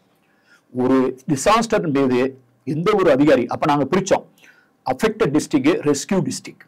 ரெஸ்கியூ டிஸ்ட்ரிக்ட்ங்கிற பொறுப்பை வந்து ஒரு மாவட்டம் தானாவே எடுத்துக்கணும். காப்பாற்று மாவட்டம், பாதிக்கப்பட்ட மாவட்டம்னு நீங்க எப்பயுமே ஒரு 5 மாவட்டம் 6 மாவட்டம் பாதிக்கும், ஒரு 3 மாவட்டம் 4 மாவட்டம் பாதிக்கும். ஆனா அந்த மாநிலத்துல வந்து 30 மாவட்டம் 33 மாவட்டம் இருக்கும், பத்திரமா இருக்கும். அப்ப அந்த பத்திரமா இருக்கிற மாவட்டத்தில் இருக்கக்கூடிய துப்புரவு தொழிலாளர் இருந்து அங்க இருக்க டாக்டர்லாம் இங்க வந்து குவிஞ்சிட்டாங்கன்னா இங்க வேலை ஈஸி ஆயிரும். அங்க இருக்க துப்புரவு தொழிலாளர் இங்க வந்துட்டாங்கன்னா இங்க துப்புரவு பண்றது கிளீன் ஆயிரும். அங்க இருக்கக்கூடிய அரசு ஊழியர்கள்லாம் பஸ்ஸை பிடிச்சு இங்க வந்து இறக்கிட்டாங்கன்னா ஒரு பிரச்சனையை 100 பேர் கையாளுறதுக்கும் 1000 பேர் கையாளுறதுக்கும் வித்தியாசம் இருக்கு. ஆக வந்து பாதிக்கப்பட்ட மாவட்டம், காப்பாற்றும் மாவட்டம் அப்படிங்கிறத நாங்க பிரிச்சு அவர்களாகவே தன்னிச்சையாக செயல்படலாம். அது மட்டும் கிடையாது, சில இடங்கள்ல வந்து ஒவ்வொரு உயிரையும் காப்பாற்றுவதற்காக எத்தனை விதிமுறைகளையும் மீறலாம் அப்படின்னு எழுதி கொடுத்து கைது கொடுக்கணும். அப்ப நீங்க வந்து இதை வந்து இப்படிப்பட்ட ஒரு துணிச்சலை வந்து நாங்க வந்து ஒரு அலுவல் பூர்வமா மாத்தணும்.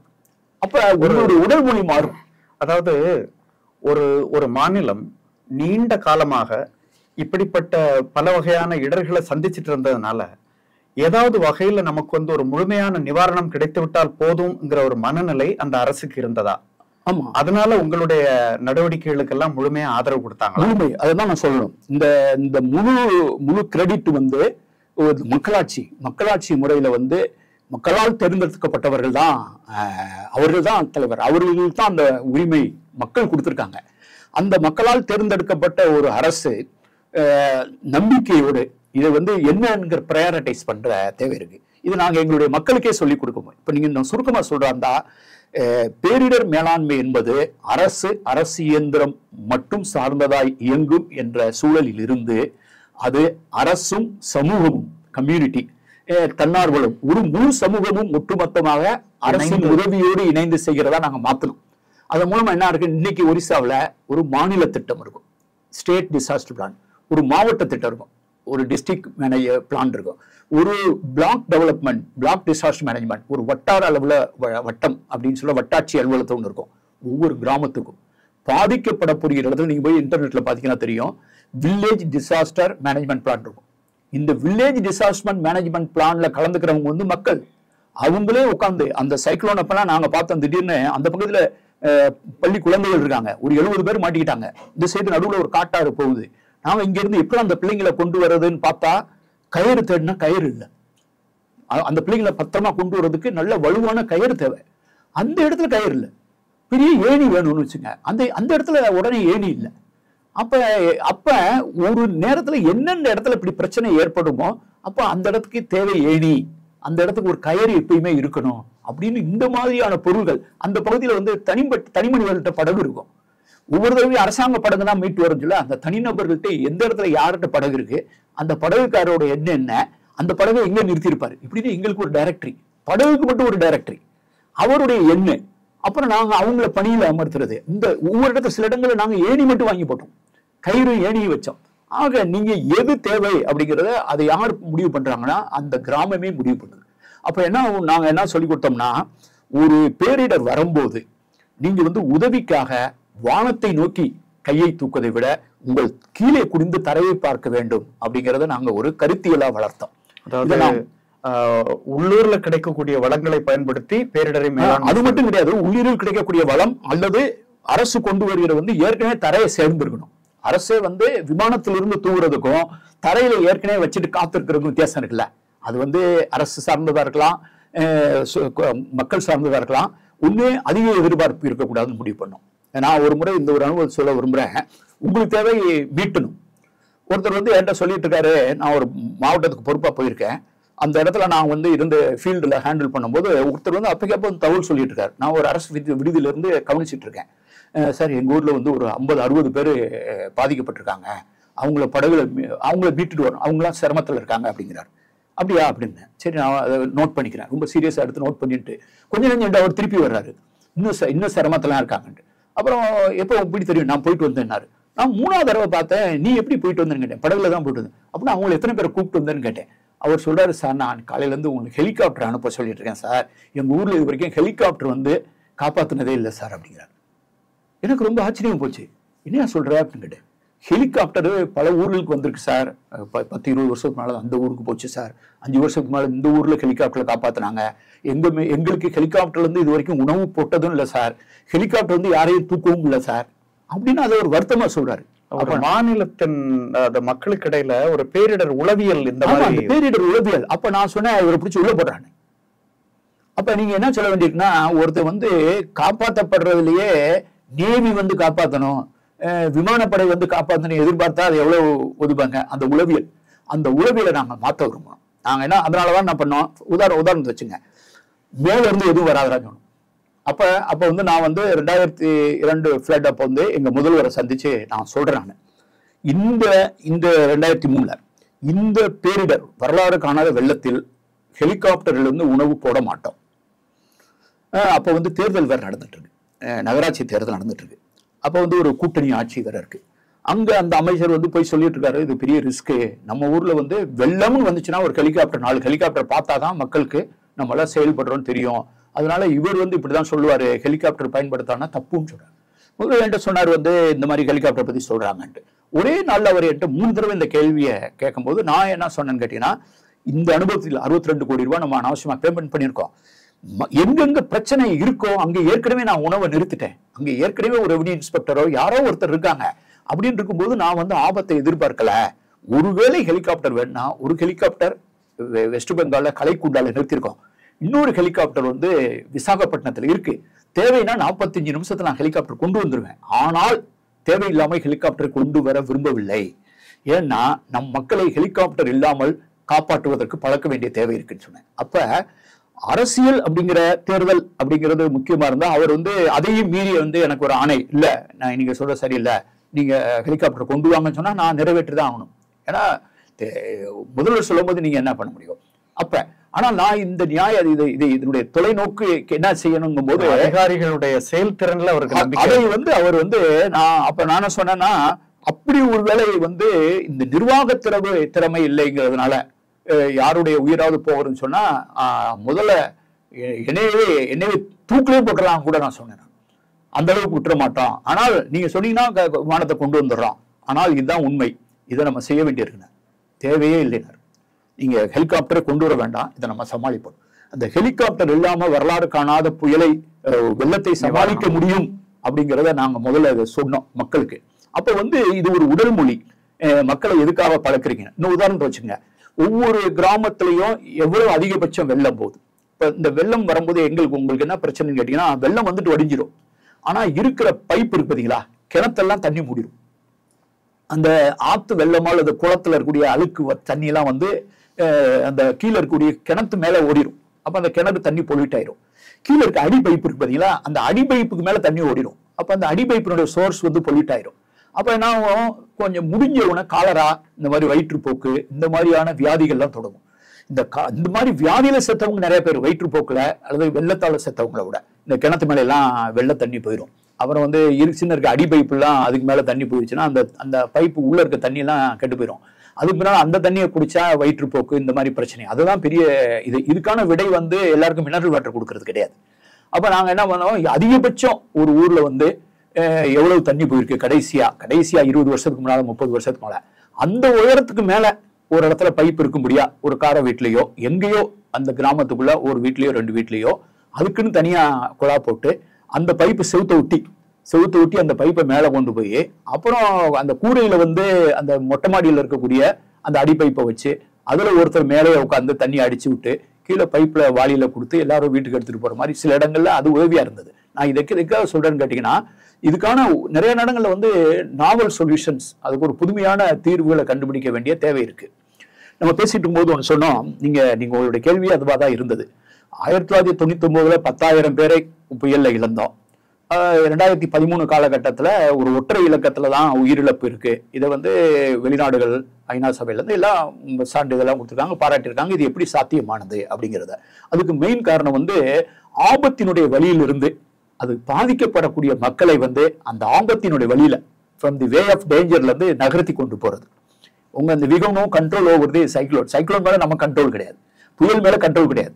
ஆனா மக்கள் வந்து அந்த ஆபத்தின் வழியில் இருக்கிறாங்களா இல்லையாங்கிறது நம்ம கண்ட்ரோல் இருக்கு. அப்ப நாங்க என்ன பண்ணோம்னு கேட்டீங்கன்னா, ஐஐடி கரக்பூரை வச்சு ஒரு ஸ்டடி மேப்பிங் பண்ண ஆரம்பிச்சோம் 1999.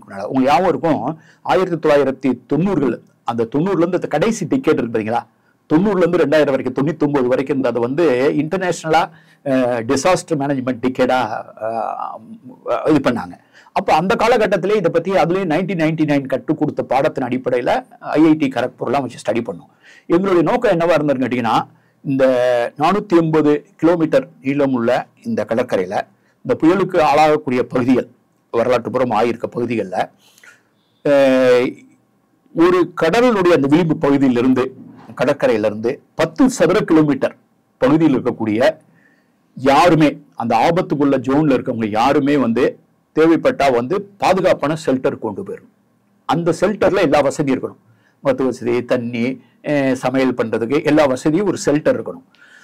எந்த ஒரு ஷெல்டருக்கும் அந்த எந்த பகுதி மக்கள் பயணப்பட்டு அவங்கள வந்து கொண்டு போகணும், ஜீப்பை கொண்டு போகணும், லாரியில கொண்டு போகணும்னு சொன்னா அது வந்து அல்லது நடந்து அவங்க போகணும், ஓடி போய் தப்பிக்கணும், அல்லது எல்லாரோட போய் மூவ் பண்ணி போகணும்னா அது 2.25, அதாவது 2.25 கிலோமீட்டருக்கு மேல பயணம் பண்ணக்கூடாது. இந்த 2.25 கிலோமீட்டர் 10 ஸ்கொயர் கிலோமீட்டர் இந்த ஏரியா அப்படின்னு ஒரு ஜோன் வந்து பாப்புலேஷன் ஸ்டடி பண்ணி இந்த 2.25 கிலோமீட்டருக்கு மேல பயணப்படக்கூடாது அப்படிங்கிற நிபந்தனைக்கு உட்பட்டு அதுக்கேற்ற மாதிரி வந்து சைக்ளோன் ஷெல்டர் அப்படின்னு சொல்ற மல்டி பர்பஸ் சைக்ளோன் ஷெல்டர். அது சாதாரண சில இடங்கள்ல வந்து சாதாரணமாக அது பள்ளிக்கூடமா இருக்கலாம், அது சைக்ளோன் வரும்போது அது வந்து சைக்ளோன் ஆயிரும், மல்டி பர்பஸ். சில இடங்கள்ல வந்து டிசாஸ்டருக்கு மட்டும் தனியா இருக்கும், மற்ற நாங்கள கிட்டங்கியா கூட இருக்கும். ஆக மல்டி பர்பஸ் சைக்ளோன் ஷெல்டர் அப்படிங்கிற கான்செப்டை முதல்ல 100-200 இருந்து கிட்டத்தட்ட இப்போ வந்து எனக்கு அநேகமா நான் வந்துட்டேன், இப்ப ஒரு 800க்கு மேல இருக்குன்னு நினைக்கிறேன், 812 அல்லது ஒரு 800க்கு மேல, இப்ப எத்தனை நம்பர் தெரியல, 800க்கு மேற்பட்ட இந்த மாதிரி ஷெல்டர் கட்டப்பட்டது. அதனுடைய விளைவு என்னன்னு கேட்டீங்கன்னா, ஆயிரக்கணக்கான மக்கள், லட்சக்கணக்கான மக்கள் வந்து தேவைன்னா பாதுகாப்பான இடத்துக்கு கொண்டு போக முடியும் அப்படிங்கிற அதை கொண்டு வந்தோம். 2 வந்து ஆபத்து வந்துகிட்டு இருக்கு அப்படிங்கிறதுக்கு வந்து ஒரு சைரன் அறிமுகப்படுத்தும். அந்த சைரன் வந்து கிட்டத்தட்ட ஒரு 100க்கு மேற்பட்ட சைரன் இருக்கு. அது வந்து மல்டிபர்பஸ் அந்த டவர், இந்த டவர் மாதிரி அந்த டவர்ல இருந்து ஒளி எழுப்புனாங்கன்னா ஆபத்து வந்துருச்சுன்னு அர்த்தம். அப்படின்னா உடனே மூவ் பண்றது தயாராகும்னு அர்த்தம். அதே மாதிரி அந்த பகுதியில் கூடிய எல்லாருடைய எண்கள், எல்லா டெலிஃபோன் சர்வீஸ் ப்ரொவைடர் அவங்க மூலமா எஸ்எம்எஸ், பல்க் எஸ்எம்எஸ், ஒரு எஸ்எம்எஸ் போட்டா அது வந்து கோடிக்கணக்கான பேரை, ஒரு லட்சக்கணக்கான பேரை உடனே ரீச் ஆயிரும். அவ்வளவு வாட்ஸ்அப் மெசேஜ் போயிடும், அப்புறம் சைரன் போகும், உடனே அதிகாரிகள்லாம் இருப்பாங்க.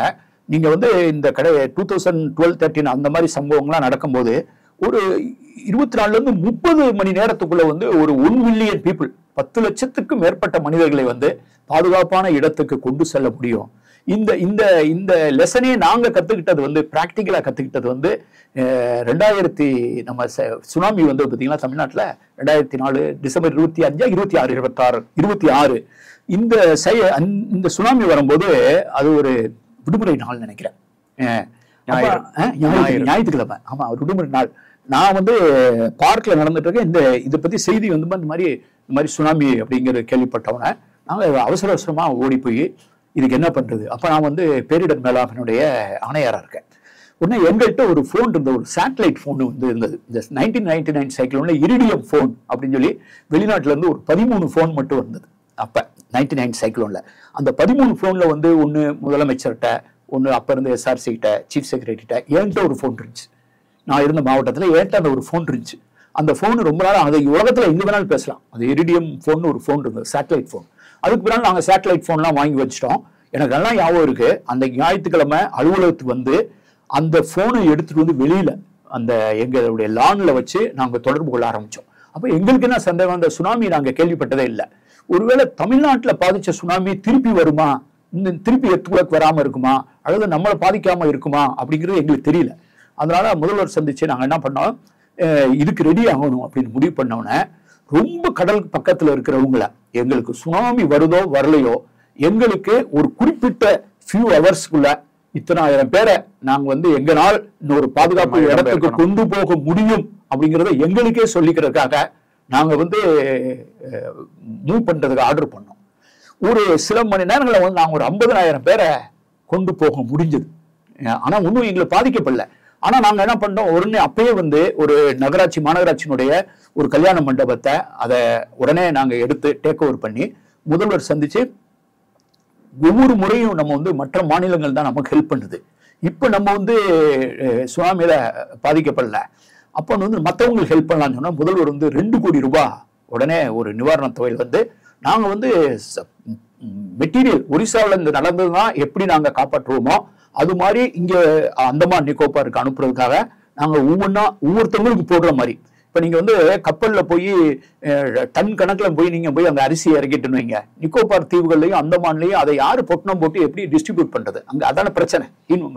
அதனால ஒவ்வொரு குடும்பத்துக்கும் கொடுக்கறதுக்காக நாங்க வந்து ஒரு பெரிய பிளாஸ்டிக் சாக்கு பையில ஒரு 5 கிலோமீட்டர் மெட்டீரியல், பருப்பு, அரிசி, தண்ணி பாட்டில் இப்படி வச்சு மேல நுனியில கயிறு கட்டியிருப்போம். அப்ப நீங்க வந்து ஹெலிகாப்டர்ல இருந்து போட்டீங்கன்னா கிளைட் ஆகி யாரு மேலே போய் பொத்துன்னு விழுந்துறாது. அது வந்து கிளைட் ஆகி வரும், அது பறந்து வர மாதிரி இருக்கும், அப்படியே பிடிச்சிக்கலாம். அந்த மாதிரி நாங்க எங்களுக்கு அனுபவம் இருக்கு. அப்ப இந்த மாதிரியான மெட்டீரியலை நான் பேக் பண்ண ஆரம்பிச்சோம். அப்ப முதல்ல வந்து நாங்க வந்து தொடர்பு கொண்டு கவர்மெண்ட் ஆஃப் இந்தியா தொடர்பு கொண்டு எங்கள்கிட்ட மெட்டீரியல் ரெடியா இருக்கு, நாங்க வந்து அந்தமான் நிக்கோபாருக்கு கொடுக்க விரும்புறோம்னு சொன்னோன்னே IL-72 இந்திய சரக்கு விமானம் வந்து புவனேஸ்வர்ல இறங்கி நாங்க அனுப்பிச்சுக்கிட்டே இருந்தோம். அந்த வகையில வந்து நிக்கோபாரை சென்றடைந்த முதல் நிவாரண பொருள் ஒரிசாவில இருந்து போச்சு. அப்ப அங்கிருந்து எங்களை கான்டாக்ட் பண்ணி உங்களுக்கு என்ன வேணும்னு கேட்கும்போது நிறைய பேர் ஜெனரேட்டர் செட்டு கேட்டாங்க. நாங்க ஜெனரேட்டர் செட்டு வாங்கி விமானங்கள் அனுப்ப ஆரம்பிச்சோம். அப்ப எனக்கு வந்து உள்துறை செயலாளர் போன் பண்ணாரு டெல்லியில இருந்து. அப்பதான் கடையில குடும்பத்தோட வெளியில போயிருந்தேன். அவருக்கு திடீர்னு ஃபோன் பண்ணி, அந்த நிக்கோபார்ல இருந்து எங்களுக்கு ஒரு ஃபீட்பேக் வருது, நாங்க வந்து மூட்டையா போய் அரிசி இறக்கினாலும் ஒரிசாவில இருந்து எங்களுக்கு மெட்டீரியல் கொடுத்தாங்க, அந்த மாவட்ட நிர்வாகம் சொல்லுது, உள்ளூர் நிர்வாகம் அந்த மாதிரி மெட்டீரியல் கொடுத்தா அதை நாங்க எடுத்து ஒவ்வொரு பெட்டியும் வந்து ஒவ்வொரு பையும் சாக்கு பையும் ஒரு குடும்பத்திட்ட கொடுக்கறதுக்கு வசதியா இருக்கும். ஏன்னா அதுல எல்லாமே இருக்கு. அதுல வந்து ஒரு 5 கிலோ அரிசி இருக்கும், பருப்பு இருக்கும், அதுல ஒரு 2 தண்ணி பாட்டில் இருக்கும், அதுல மெழுகுவர்த்தி இருக்கும், அதுல தீப்பெட்டி இருக்கும், அதுல இந்த மாதிரி ஒரு அத்தியாவசியமா ஒரு 3 நாளைக்கு என்ன வேணுமோ அதெல்லாம் இருக்கும். அதை வந்து நாங்க அவர் என்கிட்ட கேட்டாரு, அது என்ன ஒரிசால இருந்து வந்த மெட்டீரியல் சொல்றாங்க. நான் விலைக்கு சொன்னேன், அது 100 கிலோ உள்ள அந்த சாக்கு பையில வந்து இந்த மெட்டீரியல் மட்டும் போட்டு நுனியில கட்டிட்டா ஹெலிகாப்டர்ல இருந்து போட்டாலும் ஆளுங்களை தலையில விழுகாது, அப்ப எடுத்து கொடுக்குறா இருந்தாலும் கையில கொடுக்கலாம் அப்படின்னு. அப்ப அந்த மாதிரி மெட்டீரியல் தான் கேட்கறாங்க அப்படின்னு சொல்லவும் திருப்பி நாங்க தொடர்ந்து அனுப்பிச்சுட்டே இருந்தோம். அப்ப எங்களுக்கு வந்து மற்றவர்கள் உதவியதை போல எங்களுக்கு மற்றவர்களுக்கு சென்று உதவுங்கிறது வந்து இது வந்து சுனாமி கற்றுக் கொடுத்த பாடம். அதுக்கு பின்னால வந்து நாங்க வந்து இந்த மீட்பு படைகள்லாம் நிறுவி ஒரிசா டிசாஸ்டர் ரெஸ்கியூ ஃபோர்ஸ்லாம் பண்ணி ODRFன்னு பேரு. இப்போ வந்து நீங்க எங்க பார்த்தாலும், நீங்க சென்னையில வெள்ளம் வந்தது 2015, இப்போ கேரளால வெள்ளம் வந்தது, அப்புறம் பக்கத்து அண்டை நாடுகள்ல இருந்து மற்ற மாநிலங்கள்ல இருந்து எங்க வெள்ளம் புயல்னா கூட இப்போ ஒரிசாவினுடைய மீட்பு படை செல்லும் அப்படிங்கிற அளவுக்கு வந்து எங்களுக்கு வந்து ஒரு ட்ரைனிங் கொடுத்து இதை வந்து ஒரு வாழ்வியலாகவே ஆக்கிட்டோம். ரெஸ்பான்ஸ் எங்க நடந்தாலும் அது நம்ம பிரச்சனைட்டு. இப்போ வந்து ஒரு வகை எப்படி வந்துட்டு கேட்டீங்கன்னா, எப்பயுமே வெல்ஃபேர் ஓரியன்டா இருக்கக்கூடாதுன்னு நினைக்கிறவன். நாங்க என்ன நினைச்சோம்னா, ஒரு ஒரு ஒரு பேரிடர் காலத்துல உதவுறதுங்கிறது ஒரு போய் காப்பாத்துறோம், நம்ம போய் அவருக்கு உதவி பண்றோம், ஒரு வெல்ஃபேர் பண்ணிட்டோங்கிறது மாதிரி இல்லாம அதை ஒரு என்டைட்டில்மெண்டா, ஒரு பேரிடரின் போது அவன் உதவி செய்யப்படுவது, அந்த உதவி வந்து அது அவனது உரிமை, அந்த விளிம்பின மக்களுடைய உரிமை அப்படிங்கிற என்டைட்டில்மெண்ட்னே நாங்க போட்டுருவோம். இட் இஸ் ஹிஸ் என்டைட்டில்மெண்ட், அதை செய்ய வேண்டிய கடமை. அப்ப நான் ஒரு சின்ன உதாரணத்தை சொல்ல விரும்புறேன். ஒரு முறை வந்து இந்த 2003 வெள்ளம், பொதுவாக இந்த மாதிரி பெரிய வெள்ளம்லாம் வரும்போது அதனுடைய அரசியல் விளைவுகள் ரொம்ப பயங்கரமா இருக்கும். பொதுவா வந்து ஒரு பெரிய புயல், தாங்க முடியாத வெள்ளம் வந்தா அதுக்கு பின்னால் நடக்கிற தேர்தலுடைய முடிவு வேற மாதிரி தான் இருக்கும். ஏன்னா மக்கள் வந்து அதாவது ஒரு புயல் வெள்ளம் வந்ததுன்னா எப்படியும் பேரை ரிப்பேர் பண்றது மாதிரி தான் இருக்கும். அங்க இது கிடைக்கல, அது கிடைக்கல, ஒண்ணுமே இல்லை, பட்னியா கிடக்கிறேன், இந்த மாதிரி எல்லாம் வரும். ஒரு நெகட்டிவா எதிர்மறையா போறதுக்கான எல்லா வாய்ப்பு இருக்கு. அப்ப 2003 நாங்க வந்து ஃப்ளட், எங்களுக்கு வந்து இந்த ஃப்ளட் அஃபெக்ட் ஆன ஏரியா தான் தெரியுமே தவிர அது எந்த இடத்துல இருக்கு, என்ன கிராமம், அதுக்கு யாரு பொறுப்பு அப்படிங்கறதான் எங்களுக்கு தேவையே தவிர அது எந்த தொகுதியில வருது, எந்த இடத்துல வருது, எந்த சட்டமன்றத்தில் வருது, எந்த பாராளுமன்றத்தில் வருதுன்னு அந்த மேப்பே நாங்க பார்த்தது கிடையாது. இது வரைக்கும் யாரும் சொன்னது கிடையாது. நாங்க என்ன பண்ணுவோம், பாதிக்கப்பட்ட வில்லேஜஸ்க்கு பொருள்களை வந்து அனுப்பிச்சுட்டே இருக்கும்போது என்னை வந்து ஒரு கட்சியை சேர்ந்த, அது அப்போடைய முக்கியமான ஒரு எதிர்கட்சியினுடைய தலைவர் இருந்தார். அவர் வந்து என்னை வந்து பார்க்கணும்னு சொன்னார். அவர் ஏற்கனவே அமைச்சராக இருந்தவர். என்னை வந்து பார்க்கணும், இந்த டிசாஸ்டர் உங்களை பார்க்கணும்னு தோணுதுனாரு. வந்து பாருங்க என்ன பார்த்தோம்னால அவர் சொன்னாரு, நான் வந்து பொதுவாக இந்த மாதிரி பெரிய வெள்ளம் வந்ததுன்னா எங்களுக்கு ஒருவேளை வந்து அரசியல் வந்து ஒரு சந்தோஷமா இருக்கும், எப்படியும் கெட்ட பேர் வாங்குவாங்க, அடுத்த முறை வந்து வாய்ப்பு நமக்கு தான் வருவோன்னு. இந்த முறை வந்து எந்த விதமான குறையும் சொல்ல முடியாம, நான் இத்தனைக்கும் எதிர்கட்சியை சேர்ந்தவன், ஏன் ஏரியாவிலே வந்து இவ்வளவு ரிலீஃப் மெட்டீரியல் நான் கேட்கறதுக்கு ஸ்கோப்பே இல்லாம வந்து குவிஞ்சுக்கிட்டே இருந்தது, இது வந்து யாருமே இதுல குறுக்கிடலையான்னு கேட்டார். எனக்கு ரொம்ப அந்த கேள்வி ஆச்சரியமா இருந்துச்சு. நீங்க எப்படி இந்த கேள்வி கேட்டீங்க அப்படின்னு கேட்டேன். இல்ல, நான் வந்து இந்த மாதிரி எங்களுக்கு ஏற்கனவே அனுபவம் இருக்கு, பயங்கரமா தலையிட்டு இருக்கு, இந்த மாதிரி எங்களுக்கு ரொம்ப ஆச்சரியமா இருந்தது அப்படின்னு சொல்லிட்டு அதுக்கு வாழ்த்திட்டு அவர் ஒரு வார்த்தை சொன்னாரு. என்ன, அடுத்ததுலயும் நான் வந்து இந்த மாதிரி ஒரு மேனேஜ்மெண்ட்டை கொடுத்ததுனால அடுத்த தடவையும் நான் தோத்து போயிருவேன்னு தெரியும், ஆனா அது பரவாயில்ல. எனக்கு ரொம்ப வியப்பா இருந்தது. குறைய சொல்றதுக்கு வாய்ப்பு கொடுக்காதனால அடுத்த தேர்தலையும் நான் தோத்து போயிருவேன், அதனால பரவாயில்ல, அதுக்கு ஸ்கோப்பே நீங்க கொடுக்கலன்னு சொன்னாரு. அப்பதான் எனக்கே ரொம்ப ஆச்சரியமா இருந்துச்சு, இதுல இப்படி எல்லாம் வாய்ப்பு இருக்கா அப்படின்ட்டு. எங்களுக்கு வந்து அதனால வந்து இது ஒரு மக்கள் சார்ந்ததா நாங்க மாத்திட்டோம். இப்ப இன்னைக்கு தேதிக்கு ஒரு சைக்ளோனோ ஒரு ஃப்ளோ வருதுன்னு, ஒரு 2014 தான் தேர்தல் நினைக்கிறேன். தேர்தல் முடிஞ்சு வாக்காளர் இதுல மின்னணு இயந்திரங்கள்லாம் வந்து அதிகாரிகள்லாம் அவ்வளவு டயர்டா வந்து மின்னணு இயந்திரங்களை உள்ள வச்சுட்டு இருக்காங்க. மறுநாள் புயல், அதே அரசு இயந்திரம் புயல் வேலையும் பார்க்குது. அப்பயும் டயர்ட் ஆகல, அப்பயும் எந்தவித குறையும் இல்லாம தான் நடந்தது. அங்க மொத்தத்துல நான் என்ன சொல்றேன்னு கேட்டீங்கன்னா, பேரிடர் அப்படிங்கிறது வந்து ஒரு சமூகம் சார்ந்தது. அது வந்து அது அரசு, மக்கள், தன்னார்வலர்கள், அதே நேரத்தில் ஊடகம் எல்லாம் சேர்ந்துக்கிற ஒரு கூட்டு பொறுப்பு இருக்கு. முக்கியமா வந்து நீங்க முதல்ல பேசும்போது குறிப்பிட்டீங்க, ஒடிசாவில் வந்து 40 விழுக்காடு பழங்குடிகள் அப்படி. இந்த பேரிடர் மேலாண்மையில வந்து மிகப்பெரிய சவாலா இருக்கிறது வந்து இதை கடைக்கோடி மக்களுக்கு கொண்டு சேர்க்கிறது. இந்த 40% பழங்குடி மக்களை இந்த பேரிடர் மேலாண்மை அந்த முயற்சிகள்ல வந்து நீங்க எப்படி ஒருங்கிணைச்சீங்க? முக்கியமா இந்த கோவிட் வந்த நேரங்கள்ல எல்லாம் உங்களுடைய அணுகுமுறை எப்படி இருந்தது? ஆமா, இதுல வந்து நீங்க வந்து நம்ம நாட்டுல வந்து பழங்குடி மக்கள், பட்டியல் இனத்தவர்கள் இப்படின்னு விளிம்பு நிலை சார்ந்த மக்கள் புறக்கணிக்கப்படுவதற்கான காரணத்தை நீங்க அணுகுனீங்கன்னா, இந்த பழங்குடி மக்கள் வந்து பாதிக்கப்பட்ட விஷயம் வந்து ஜியோகிராபிக்கல் ஐசோலேஷன். அதாவது அவங்க இருக்கக்கூடிய மலைப்பகுதி, புவியியல், நீங்க சொல்ற இந்த நகரங்களில் இருந்து இதுல இருந்து வெகு தொலைவில் இருப்ப, அங்க வந்து வெகு தொலைவுங்கிறதா பிரச்சனை, அவங்களுடைய டெரைன் பிரச்சனை. மற்றபடி நீங்க வந்து எனக்கு தெரிஞ்ச அளவுக்கு பழங்குடி மக்கள் வசிக்கும் பகுதிகளில் பிச்சைக்காரர்களை நான் பார்த்தது கிடையாது. நான் வந்து போகாத பழங்குடி பகுதிகள், மொழிகள் இந்தியாவில் வேற எதுவும் மீதி இருக்காது. வடகிழக்கு இந்திய ஒரிசால மட்டும் கிடையாது, வடகிழக்கு மாநிலங்கள், ஒரிசா உள்பட்ட மத்திய பிரதேசம், சத்தீஸ்கர், இதுல எல்லா பழங்குடி பகுதிகளுக்கு நான் போயிருக்கேன். பட்டினி சாவுகள்ல பழங்குடியினருடைய விகிதம் எப்படி இருந்தது? பழங்குடினா அங்க வந்து உணவு கிடைக்காத, உணவுப் பொருள் ரீச் ஆகாத அந்த நேரத்துல அவங்க வந்து பட்டினி சாவுக்கு ஆயிருக்கலாம். ஆனால் இருக்கிறத பகிர்ந்து உண்கிற பழக்கம் அங்க இருந்தது. அதனாலதான் வந்து நீங்க நகரங்கள்ல பாக்குற பிச்சைக்காரர்லாம் அங்க பார்க்கவே முடியாது. நீங்க பொதுவாகவே பழங்குடி பகுதிகளில் இந்தியாவில் நீங்க வந்து பிச்சைக்காரர்களை பார்க்க முடியாது. இறந்து உண்பவர்கள் பார்க்க முடியாது. அங்க வந்து எனக்கு தெரிஞ்ச அளவுக்கு அங்க சமூக அளவிலே வந்து ஒரு பகிர்தல் அறம் இருக்குதான் நினைப்பேன். ஆனா அதே நேரத்துல இந்த நகரம் சார்ந்த பகுதிகள் இருக்கிற சமவெளி பகுதிகள் அங்கதான் வந்து இந்த நீங்க மக்களை ஒதுக்கி வைக்கிற இந்த மாதிரியான பிரச்சனைகள் வந்து இது சமவெளி சார்ந்த பிரச்சனையா இருக்கு.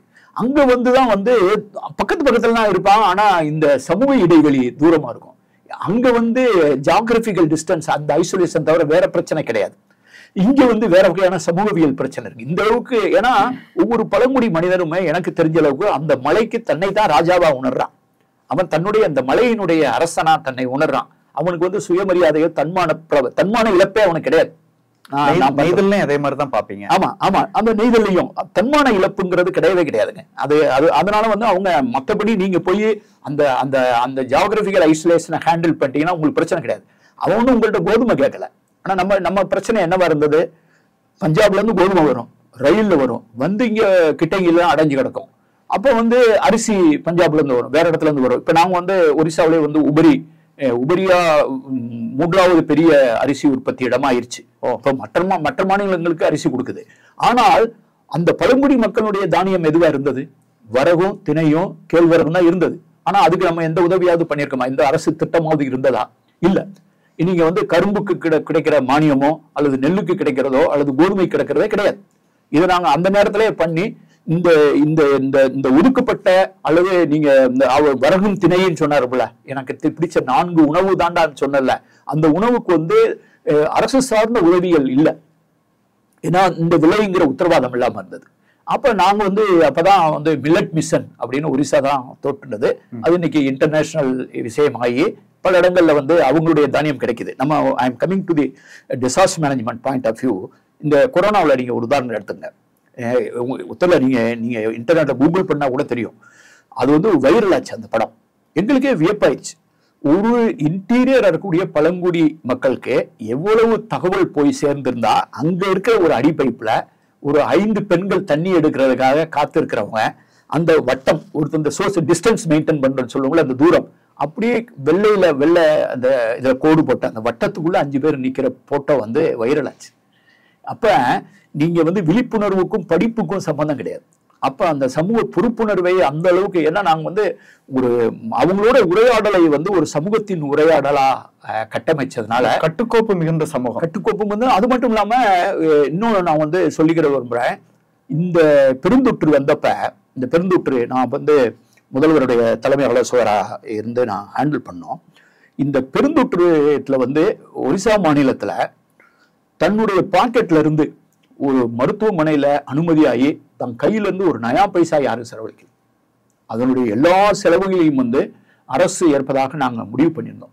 இது ஏன் செய்ய வேண்டிய தேவைன்னு கேட்டீங்கன்னா, நிறைய நேரங்கள்ல வந்து இதை வந்து பயங்கரமா சார்ஜ் பண்ணிடுவாங்க. எல்லாரும் உயிருக்கு போராடுற அந்த நேரத்துல வந்து இதை தவறா பயன்படுத்தி அதனால நாங்க வந்து அதுக்கு சட்டம் இயற்றி உங்கள்கிட்ட இருக்கக்கூடிய வசதி ஒரு தனியார் மருத்துவமனை தேவைப்பட்டால் அதை நாங்க அரசாங்கம் எடுத்துக்கிறோம்னு சொல்லி அந்த ஒரு அவசர சட்டத்தை போட்டு அப்புறம் அவங்கள்ட்ட டிஸ்கஸ் பண்ணி 50% இடத்தை ஒருத்தவங்கள்ட்ட வந்து வெண்டிலேட்டர் இருக்குன்னா ஒரு 30 வெண்டிலேட்டர் இருக்குன்னா 15 வெண்டிலேட்டர் அரசுக்கு வந்து அக்சஸ் அங்க இருக்கக்கூடிய ஊழியரோட. அப்போ அவங்க அதுக்கெல்லாம் நாங்க விலை பேசி என்னென்ன சார்ஜ், மதிய உணவு எவ்வளவு, இந்த வெண்டிலேட்டருக்கு எவ்வளவு, ஒரு பெட்டுக்கு எவ்வளவுன்னு போட்டு ஒவ்வொரு மருத்துவமனைக்கையும் எம்ஓஇ போட்டு அக்ரிமெண்ட் போட்டு அதன் மூலமா யாரு போய் அட்மிட் பண்ணாலும் அந்த அலுவலகத்துல ஒரு அரசு ஆள் இருந்துட்டு இலவசம் தான். ஒரு வகையில வந்து பொது சுகாதாரத்திற்கான ஒரு வகை மாதிரியை நீங்க ஆமா, வெளி மாநிலத்திலிருந்து 9 லட்சம் பேர் வந்து சேர்ந்தாங்க. எல்லா மாநிலங்கள்லயும் நீங்க பாத்தீங்கன்னா, நான் அதை பற்றி இந்த சங்க சுரங்கம் உரையாடல கூட சொல்லியிருப்பேன். மனசே அவ்வளவு வேதனையா இருக்கும். அதாவது நம்ம சமூகத்துல வந்து எனக்கு அது அந்த அந்த அந்த குற்ற உணர்வு என்னைக்குமே நான் போனதே கிடையாது. இந்திய தேசிய நெடுஞ்சாலைகளில் சாரை சாரையா தொழிலாளர்கள் அவங்களுடைய வயதான பெற்றோர்களை கூப்பிட்டுட்டு சக்கரை வண்டியில வச்சுக்கிட்டு குழந்தையை தூக்கிட்டு மகாராஷ்டிராவில் 12 பேர் ரயில் அடிபட்டு செத்தாங்க. அப்போ நம்ம வந்து இந்த சமூகம் வந்து பொதுவா இந்தியாவில் வந்து இந்த தொழிலாளர்கள் வந்து ஒரு டிஷ்யூ பேப்பரை யூஸ் பண்ற மாதிரி தூக்கி எறிஞ்சிட்ட மாதிரி எனக்கு ஒரு ஃபீலிங் இருந்தது.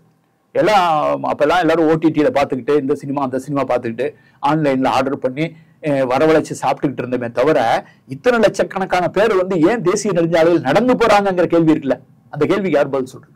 அப்ப பார்க்கும்போது பொதுவா நீங்க பாத்தீங்கன்னா சரசரியா வந்து சேர்றாங்க.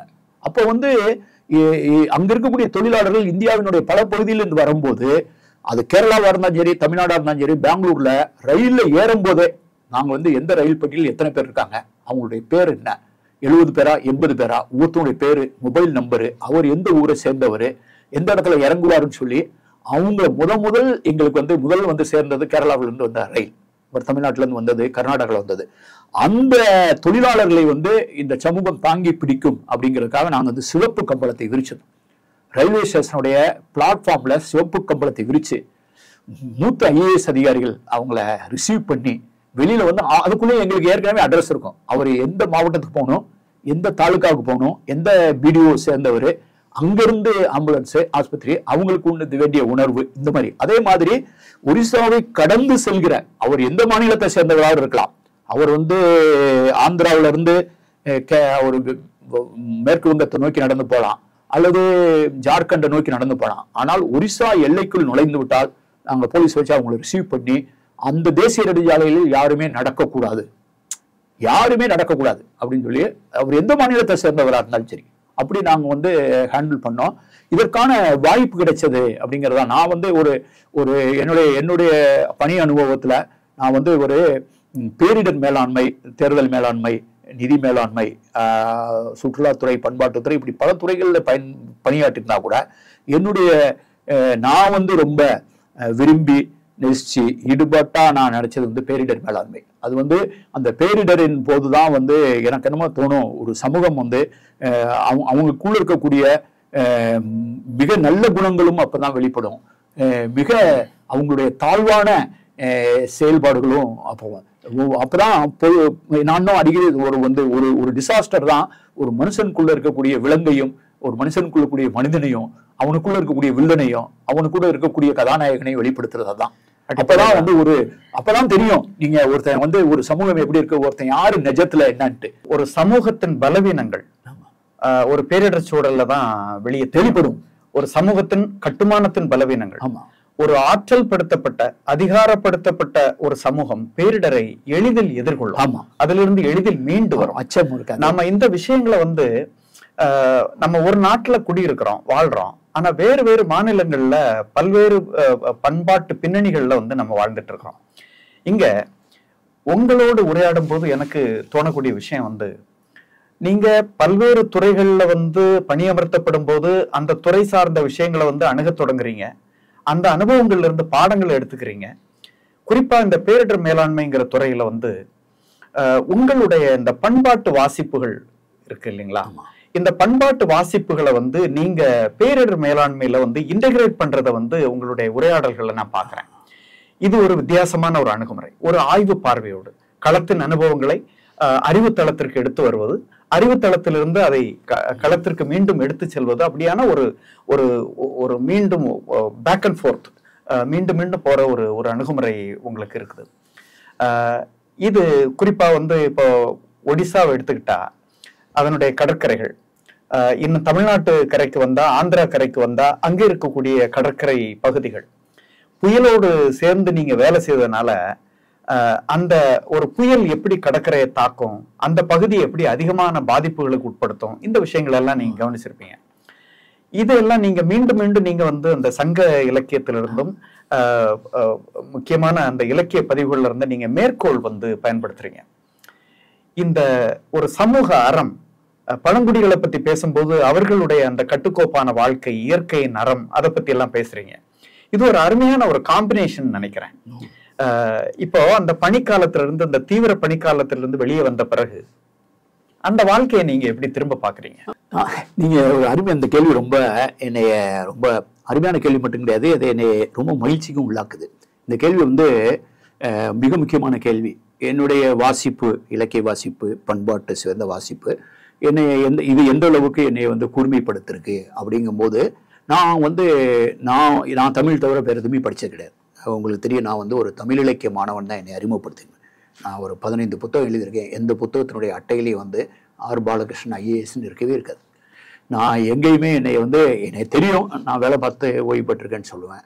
அப்புறம் ஆனால் வந்து நான் வந்து இந்த குடிமை பணியை வந்து ஒரு வேலை பார்ப்பதற்கான ஒரு வாய்ப்பாக தான், மக்களுக்கு விழிப்பு நிலை மக்கள் பக்கம் நிற்கிறதுக்கான ஒரு வாய்ப்பாக. இன்னும் நான் அடிக்கடி சொல்லுவேன் வந்து, திருப்பி எனக்கெல்லாம் மறுபிறவிகள்லாம் எனக்கு நம்பிக்கை கிடையாது. நான் வந்து அந்த மாதிரியான எண்ணங்கள் உள்ளவன் கிடையாது. ஒருவேளை நான் வந்து வாழ்க்கையை திருப்பி தொடங்குறதுக்கான ஒரு வாய்ப்பு இருக்குன்னா, நான் அடிக்கடி சொல்லுவேன், பொதுவெளியில் நான் பேசியிருக்கேன், நான் திருப்பியும் தமிழ் இலக்கியம் தான் படிப்பேன். இப்போ இந்த காலம் எவ்வளவோ மாறி வந்திருக்கு.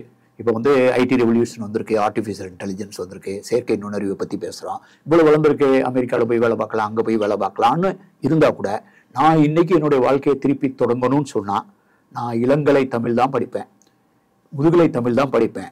அதுக்கு மேலே எதுவுமே படிக்க மாட்டேன். நானும் இந்த இந்த வாழ்க்கையில் வந்து அதுக்கு மேலே எந்த பட்டத்தையும் நான் பெற்றதே இல்லை. வெளிநாட்டு பல்கலைக்கழகங்களில் எங்கேயோ போய் நான் படிச்சிருக்கலாம். நிதித்துறையிலிருந்து நான் வரவு செலவு திட்டங்கள் எழுதியிருக்கேன் ஒரிசாவுக்காக பல முறை. ஆனால் நான் வந்து நிதித்துறையில் போய் ஒரு வெளிநாட்டு பட்டம் வாங்கன்னு நான் விரும்பினதே கிடையாது. ஏனென்றால் எனக்கு வந்து தமிழ் மாணவன்கிற அடையாளத்தை நான் தக்க வச்சுக்கணும்னு விரும்பினேன். ஒரு தமிழ் மாணவனாக இருந்து தான் நான் இவ்வளவு செய்கிறேங்கிற உணர்வு எனக்கு இருக்குது. ஏன்னா நான் அடிக்கடி நான் சொல்லும் போது என்னையை கூர்மைப்படுத்தி என்னையை வழிநடத்துறதே என்னுடைய இலக்கிய வாசிப்பு நான் முழுமையாக நம்புகிறேன். நான் என் முன்னால் பார்த்தது அதுதான் வந்து என்னை கூர்மைப்படுத்தி பழங்குடி மக்களை நேசிக்கிற அந்த பழக்கம் வந்து எனக்கு வந்தது. குறிஞ்சித்திணை பாடல்கள், அந்த வாழ்க்கை, அதில் பேசுகிற முன்னுரிமைகள், அந்த சங்க இலக்கியம் வந்து சங்க இலக்கியத்தில் எவ்வளவோ விஷயங்கள் இருக்கு. மன்னர்களை போற்றி பாடுறது, அந்த மிகைப்படுத்துகிற மரபு, அப்புறம் வன்முறை மரபுகள் கூட இருக்கு. ஒருத்தருக்கு ஒருத்தர் அடுதலும் தொலைதலும் புதியது அன்றுங்கிற மாதிரி எல்லா வகையான கலப்பு இருக்கு. ஆனா அதையெல்லாம் தாண்டி ஒரு முன்னுரிமை இருக்கும்ல, ஒரு அடித்தள மக்களின் வாழ்வை. ஆமா, அந்த முன்னுரிமையா நான் பாக்குறது வந்து அடித்தள மக்களை கொண்டாடுகிறது விளிம்பு நிலை இலக்கியமா நான் நினைப்பேன். அது வந்து என்னை ரொம்ப மனசை ரொம்ப பாதிச்சிருக்கு. அப்போ வந்து நான் வந்து எனக்கு அதை அந்த என்னோட பழங்குடி மக்களை நேசிக்கிற பழங்குடி மொழியை நான் கற்றுருக்கேன். அவங்க பேசின மொழியினால என்னால் அடையாளப்படுத்த முடியுது. அவங்க பேசுகிற மொழி குவி இந்த மாதிரி திராவிட மொழிகள். என்னுடைய மொழியியல் பேராசிரியர் இஸ்ரேல் மதுரை காமராஜர் பல்கலைக்கழகத்தில் அவர் அந்த நாகர்கோவில் பகுதியை சேர்ந்தவர் தான் நினைக்கிறேன். அவர் மொழியியல் குவி மொழியினுடைய இலக்கணத்தையே எழுதியிருந்தார். அந்த புத்தகம் என்கிட்ட இருக்கும்.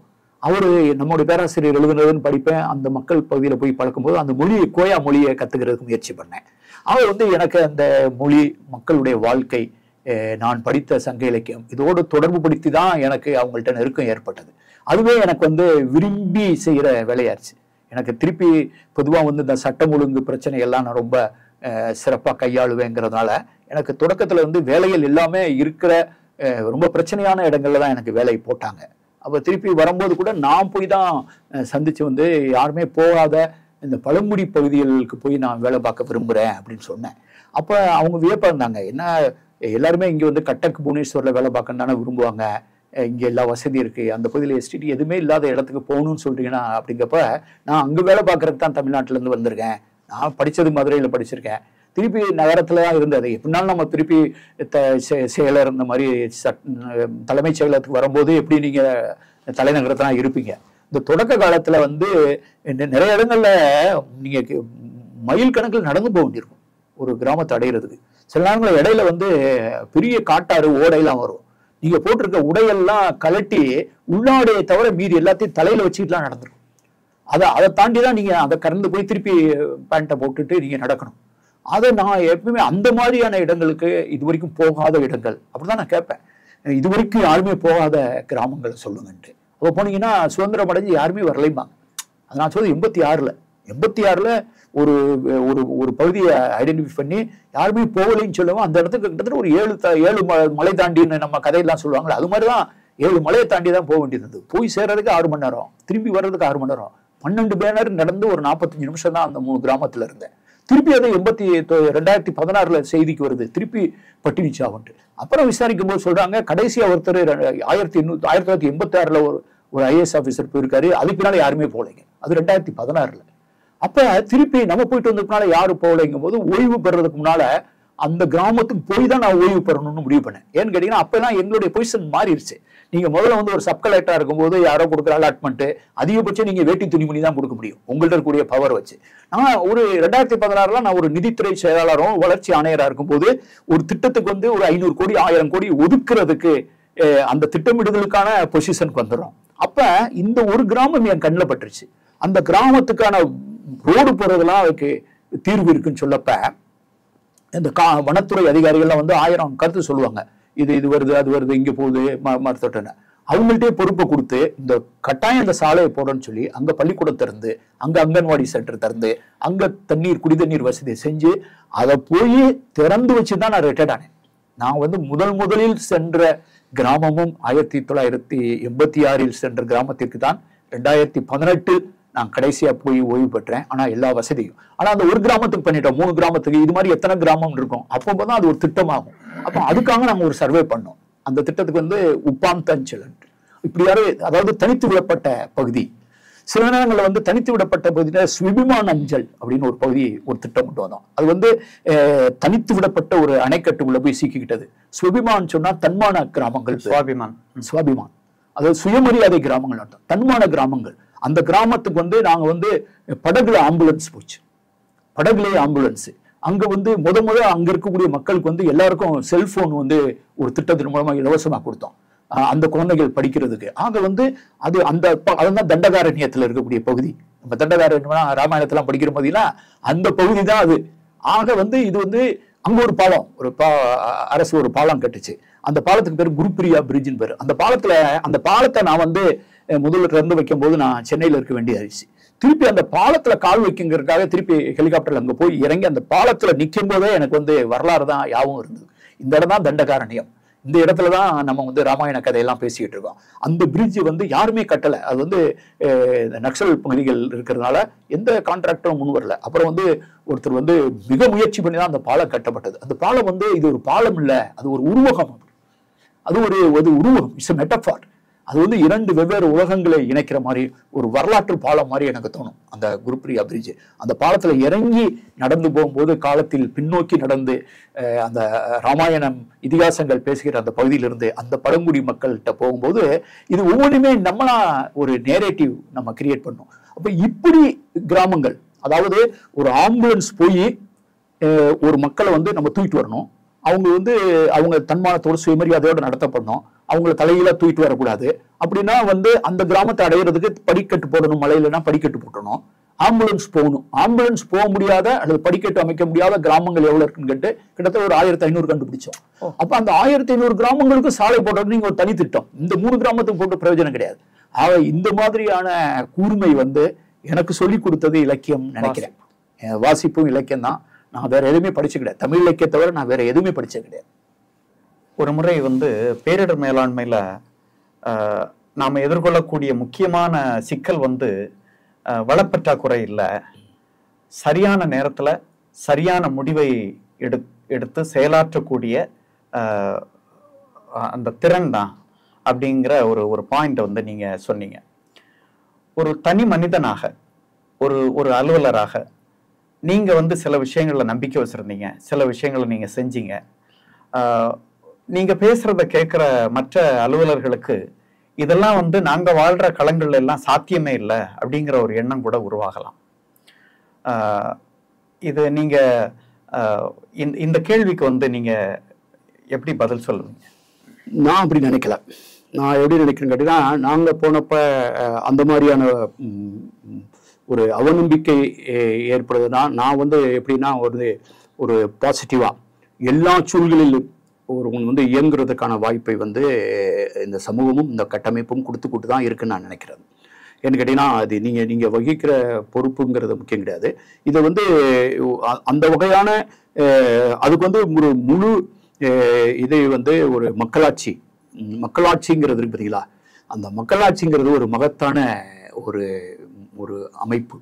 அந்த அமைப்புல வந்து மக்கள் நலம் சார்ந்து இயங்குகிற எந்த அரசும், எந்த குடிமை பணியாளரும் அல்லது எல்லா ஊழியர்களும், நீங்க குடிமை பணியெல்லாம் விடுங்க, நீங்க பெருந்தொற்று காலத்துல இந்த தூய்மை பணியாளர்கள் செஞ்ச பணியை விட வேற யாரு செஞ்சிருக்க முடியும்?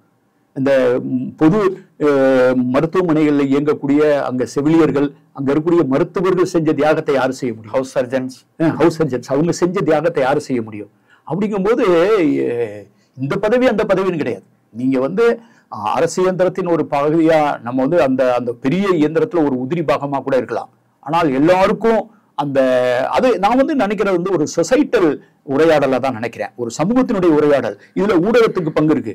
நீங்க ஊடகங்கள் ஒரு பங்கு. அப்ப வந்து எல்லாருமே ஒரு குறிப்பிட்ட ஸ்டேஜ்ல எப்ப பேரிடர் வருதோ, அந்த பேரிடர் வரும்போது மற்ற எல்லாத்தையும் ஒதுக்கி வச்சுட்டு ஒரு சமூகமா ஒன்றுபடணும், மீதி பேசுறதெல்லாம் அப்புறம் பேசிக்கலாம்னு வந்துட்டாலே போதும்.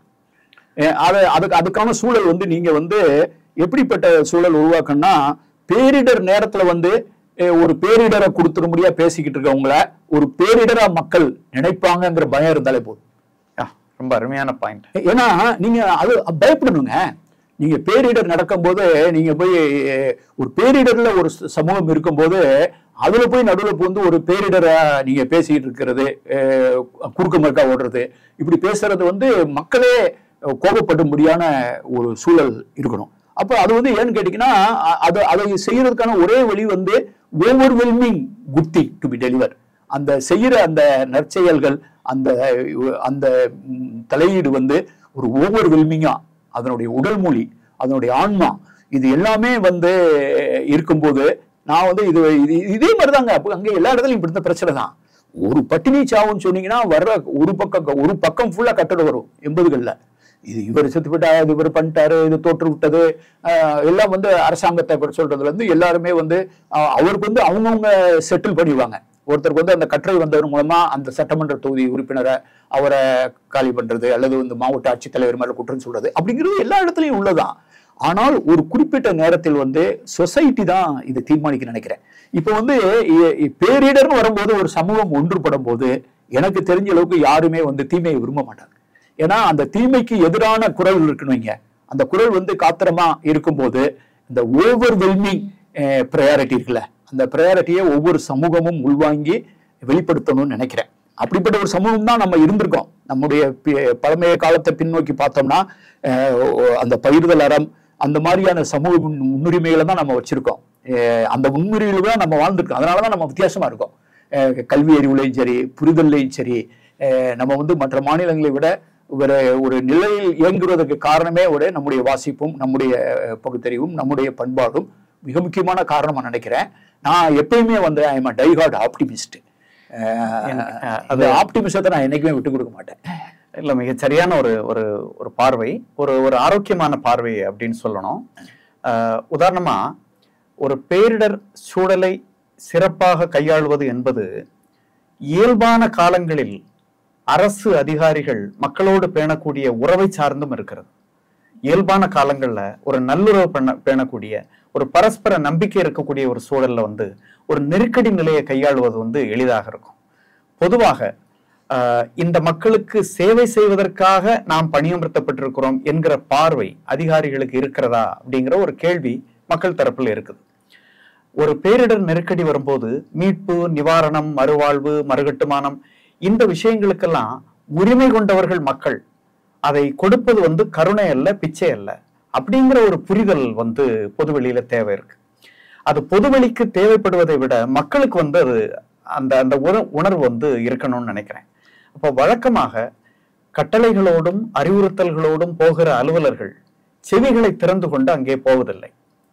ஒரு குறிப்பிட்ட இடத்துல வாழ்ற அந்த சமூகம், அந்த வாழ்வியல்ல இருக்கக்கூடிய நெருக்கடிகள் என்ன, சிக்கல்கள் என்ன என்பதை கேட்டு தெரிந்து கொள்ளாமல், அதை படித்து அறியாமல், எப்போதோ இருக்கின்ற ஒரு சிக்கலுக்கு வந்து புதுசா இருக்கிற ஒரு சிக்கலுக்கு வந்து என்றோ நாம கண்டுபிடித்த ஒரு தீர்வை வந்து கொடுக்கிற ஒரு அணுகுமுறை இருக்கலாம். அப்ப அதிகாரிகள் வந்து காது கொடுக்க மாட்டாங்க. அவங்க எப்போதுமே நம்ம அதிகாரத்தை வச்சு நம்ம வந்து ஒடுக்குவார்கள் அப்படிங்கிற ஒரு பார்வை வந்து மக்களுக்கு இருக்குது. அந்த ஒரு அடிப்பட்ட உணர்வை நான் மக்கள்கிட்ட பார்த்திருக்கேன். இந்தியா மாதிரி ஒரு பரந்துபட்ட ஒரு பன்மியத்தால் கட்டமைக்கப்பட்ட ஒரு நாடு. இதுல வந்து இந்த பிரச்சனை பேரிடர்ங்கிறது வந்து எல்லா இடத்துலையும் ஒரே மாதிரி அணுகப்படுறது இல்லை. அதுக்கு வந்து நானே பார்த்துருக்கேன். கடற்கரை பகுதியில் இருக்கக்கூடிய, சமவெளி பகுதியில் இருக்கக்கூடிய மாவட்டங்கள், அப்புறம் மலைப்பகுதியில் இருக்கக்கூடிய மாவட்டங்கள், இந்த ரெண்டுக்கும் நான் ஒரு பெரிய வித்தியாசத்தை நான் பார்த்துருக்கேன். சில இடங்களில் வந்து ஜீரோ ரெஸ்பான்ஸ் டிஸ்ட்ரிக்ட்னு சொல்லுவேன். அது எப்படின்னு கேட்டிங்கன்னா, நீங்கள் நல்லது செஞ்சாலும் யாரும் உடனே பாராட்டிட மாட்டாங்க. நீங்கள் வந்து சரியாக செயல்படலைனாலும் யாரும் கண்டுக்க மாட்டாங்க. யாரும் கெட்டதாக சரியாக பணிபுரியாமல் ஒரு நெகட்டிவாக இருந்தால் கூட அதுக்கான எதிர்ப்பு இருக்காது. அதை வந்து ஜீரோ ரெஸ்பான்ஸ் பகுதிகள். அங்கே எது செஞ்சாலும் ஒன்றும் பெருசாக வந்து நல்லதுக்கான இது இருக்காது. இன்னொன்று வந்து ஹைப்பர் பகுதிகள் இருக்கும். அங்கே வந்து என்னன்னு கேட்டிங்கன்னா, நீங்கள் செய்கிற செயல் சரியானதான செயல் தான் காலையில் செஞ்சுட்டு சாயந்தரம் டீ கடையிலே தெரிஞ்சு போயிடும் நீங்கள் செய்கிற அந்த செயல் கரெக்டாக தானா இருக்குங்கிறத. அதை நான் வந்து சமவெளி பகுதியில் பணியாற்றும் போது நான் பார்த்துருக்கேன். அப்ப இந்த சமூகங்கள்ல வந்து சில இடங்கள்ல வந்து புல் ஃபேக்டர் ஒர்க் பண்ணும், இன்னும் சில இடங்கள்ல புஷ் ஃபேக்டர் ஒர்க் பண்ணணும். புல் ஃபேக்டர் ஒர்க் பண்ணா அந்த மக்கள் தொகை எப்படின்னு கேட்டீங்கன்னா, தங்களுக்கு வேண்டியதை அவங்க வந்து கோரி பெறுவாங்க, அதாவது ஆர்ப்பாட்டம் செய்து பெறுவாங்க, அதாவது கேள்வி கேட்டு பழகிறவங்க. அவங்க வந்து புல் ஃபேக்டர், தங்களை நோக்கி அந்த பயனை இழுத்துக் கொள்கிற திறமை அவர்களுக்கு இருக்கு. சில இடங்கள்ல அவங்க இழுக்க மாட்டாங்க, கேட்கவும் மாட்டாங்க. அப்போ வந்து யாருமே கேட்கலையே, யாருமே இழுக்கலையே அப்படிங்கிறத அந்த இடத்துல விட்டீங்கன்னா தான் அங்கதான் தேவை அதிகமா இருக்கும். அந்த இடத்துல வந்து புஷ் ஃபேக்டர் தேவைப்படும். அங்க வந்து நான் வந்து இந்த புஷ் ஃபேக்டர் புல் ஃபேக்டர்ங்கிறத நான் வந்து இந்தியா முழுவதும் பயணம் இருக்கும்போது நிறைய இடங்கள்ல நான் இந்த கோணத்துல சிந்திக்கும் போது, புல் ஃபேக்டர் இருக்கிற இடத்துல வேலை பார்க்கறது ஒரு வகையில சிரமமா இருக்கும். எப்படின்னு கேட்டீங்கன்னா, அங்க வந்து உரிமைக்கான குரல் ஓங்கி ஒலிக்கும்.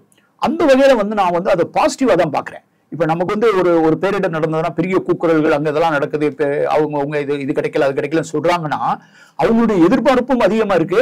அந்த அளவுக்கு எதிர்பார்க்கிறதுக்கு நம்ம பழகிருக்கோம். இப்ப நீங்க வந்து எந்த இடத்துல நீ என்ன கிடைக்குதுன்னு கேட்டீங்க, ஒண்ணுமே இல்லாத இடத்துல கொஞ்சம் கிடைச்சாலும் நல்லதுன்னு தோணும். இப்ப ஏற்கனவே வளர்ந்திருக்கக்கூடிய ஒரு சமூகத்துல எதிர்பார்ப்பு அதிகமா இருக்கும். அப்ப நீங்க வந்து இதை வச்சு நம்ம மதிப்பிட முடியாது. நீங்க ஒரு இடத்துல வந்து சிறந்த பணி ஆற்றப்படுகிறதா ஆற்றலைங்கிறத நான் வந்து இந்த புஷ் ஃபேக்டர் புல் ஃபேக்டர், வளர்ந்த மாநிலங்கள் இருக்கு பாத்தீங்களா, கல்வி அறிவு அதிகமான மாநிலங்கள், விழிப்புணர்வு அதிகம் உள்ள மாநிலங்கள், அந்த மாவட்ட பகுதிகள், அங்க வந்து அந்த உரிமைக்கான கோரல் நான் இன்னும் பார்க்க பார்த்தீங்கன்னா நிறைய இடங்கள்ல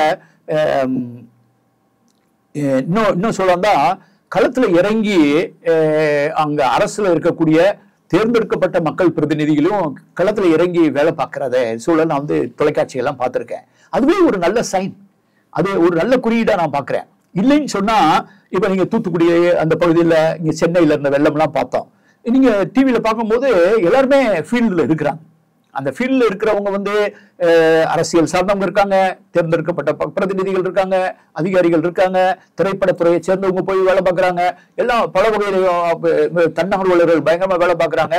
இப்படி பல்வேறு மனிதர்கள் அங்க வேலை பார்த்து அந்த குறுகிய காலத்துல அந்த 15 நாள் 20 நாளுக்குள்ள அதுவே வேலையா இருக்கிறாங்கன்னா அந்த இடம் ஒரு வளர்ந்த இடம். ஏன்னா அங்க எதிர்பார்ப்பும் அதிகமா இருக்கு. அதுக்கு அந்த எதிர்பார்ப்பை நீங்க கொடுக்கலைன்னா ஒரு பெரிய கூக்குரல் ஏற்பட்டுரும். சில இடங்கள்ல இந்த செயல்பாடு இருந்திருக்காது, இருந்தாலும் சத்தம் வராது. ஏன்னா அவங்க இருக்கிற இடம் அப்படி. ஆக நம்ம வந்து இதை வந்து ஒரு கம்போசிட்டா தான் நம்ம பார்க்கணும். ஊடக வெளிச்சம் எல்லா இடங்களிலும் மேலும் படுறது இல்லை. நீங்க வந்து ஒரே சம்பவம் வந்து டெல்லியில நடந்தா அது வேற விஷயம். அதே விஷயம் வந்து இன்னொரு மாநிலத்துல, உத்தரப்பிரதேசத்துல, பீகார்ல, இன்னொரு இடத்துல ஒரு மாவட்டத்துக்குள்ள நடந்தா அதை விட பயங்கரமான கொடுமையா மேட்டர் இருந்தா கூட அது பெரிய செய்தியில வராது.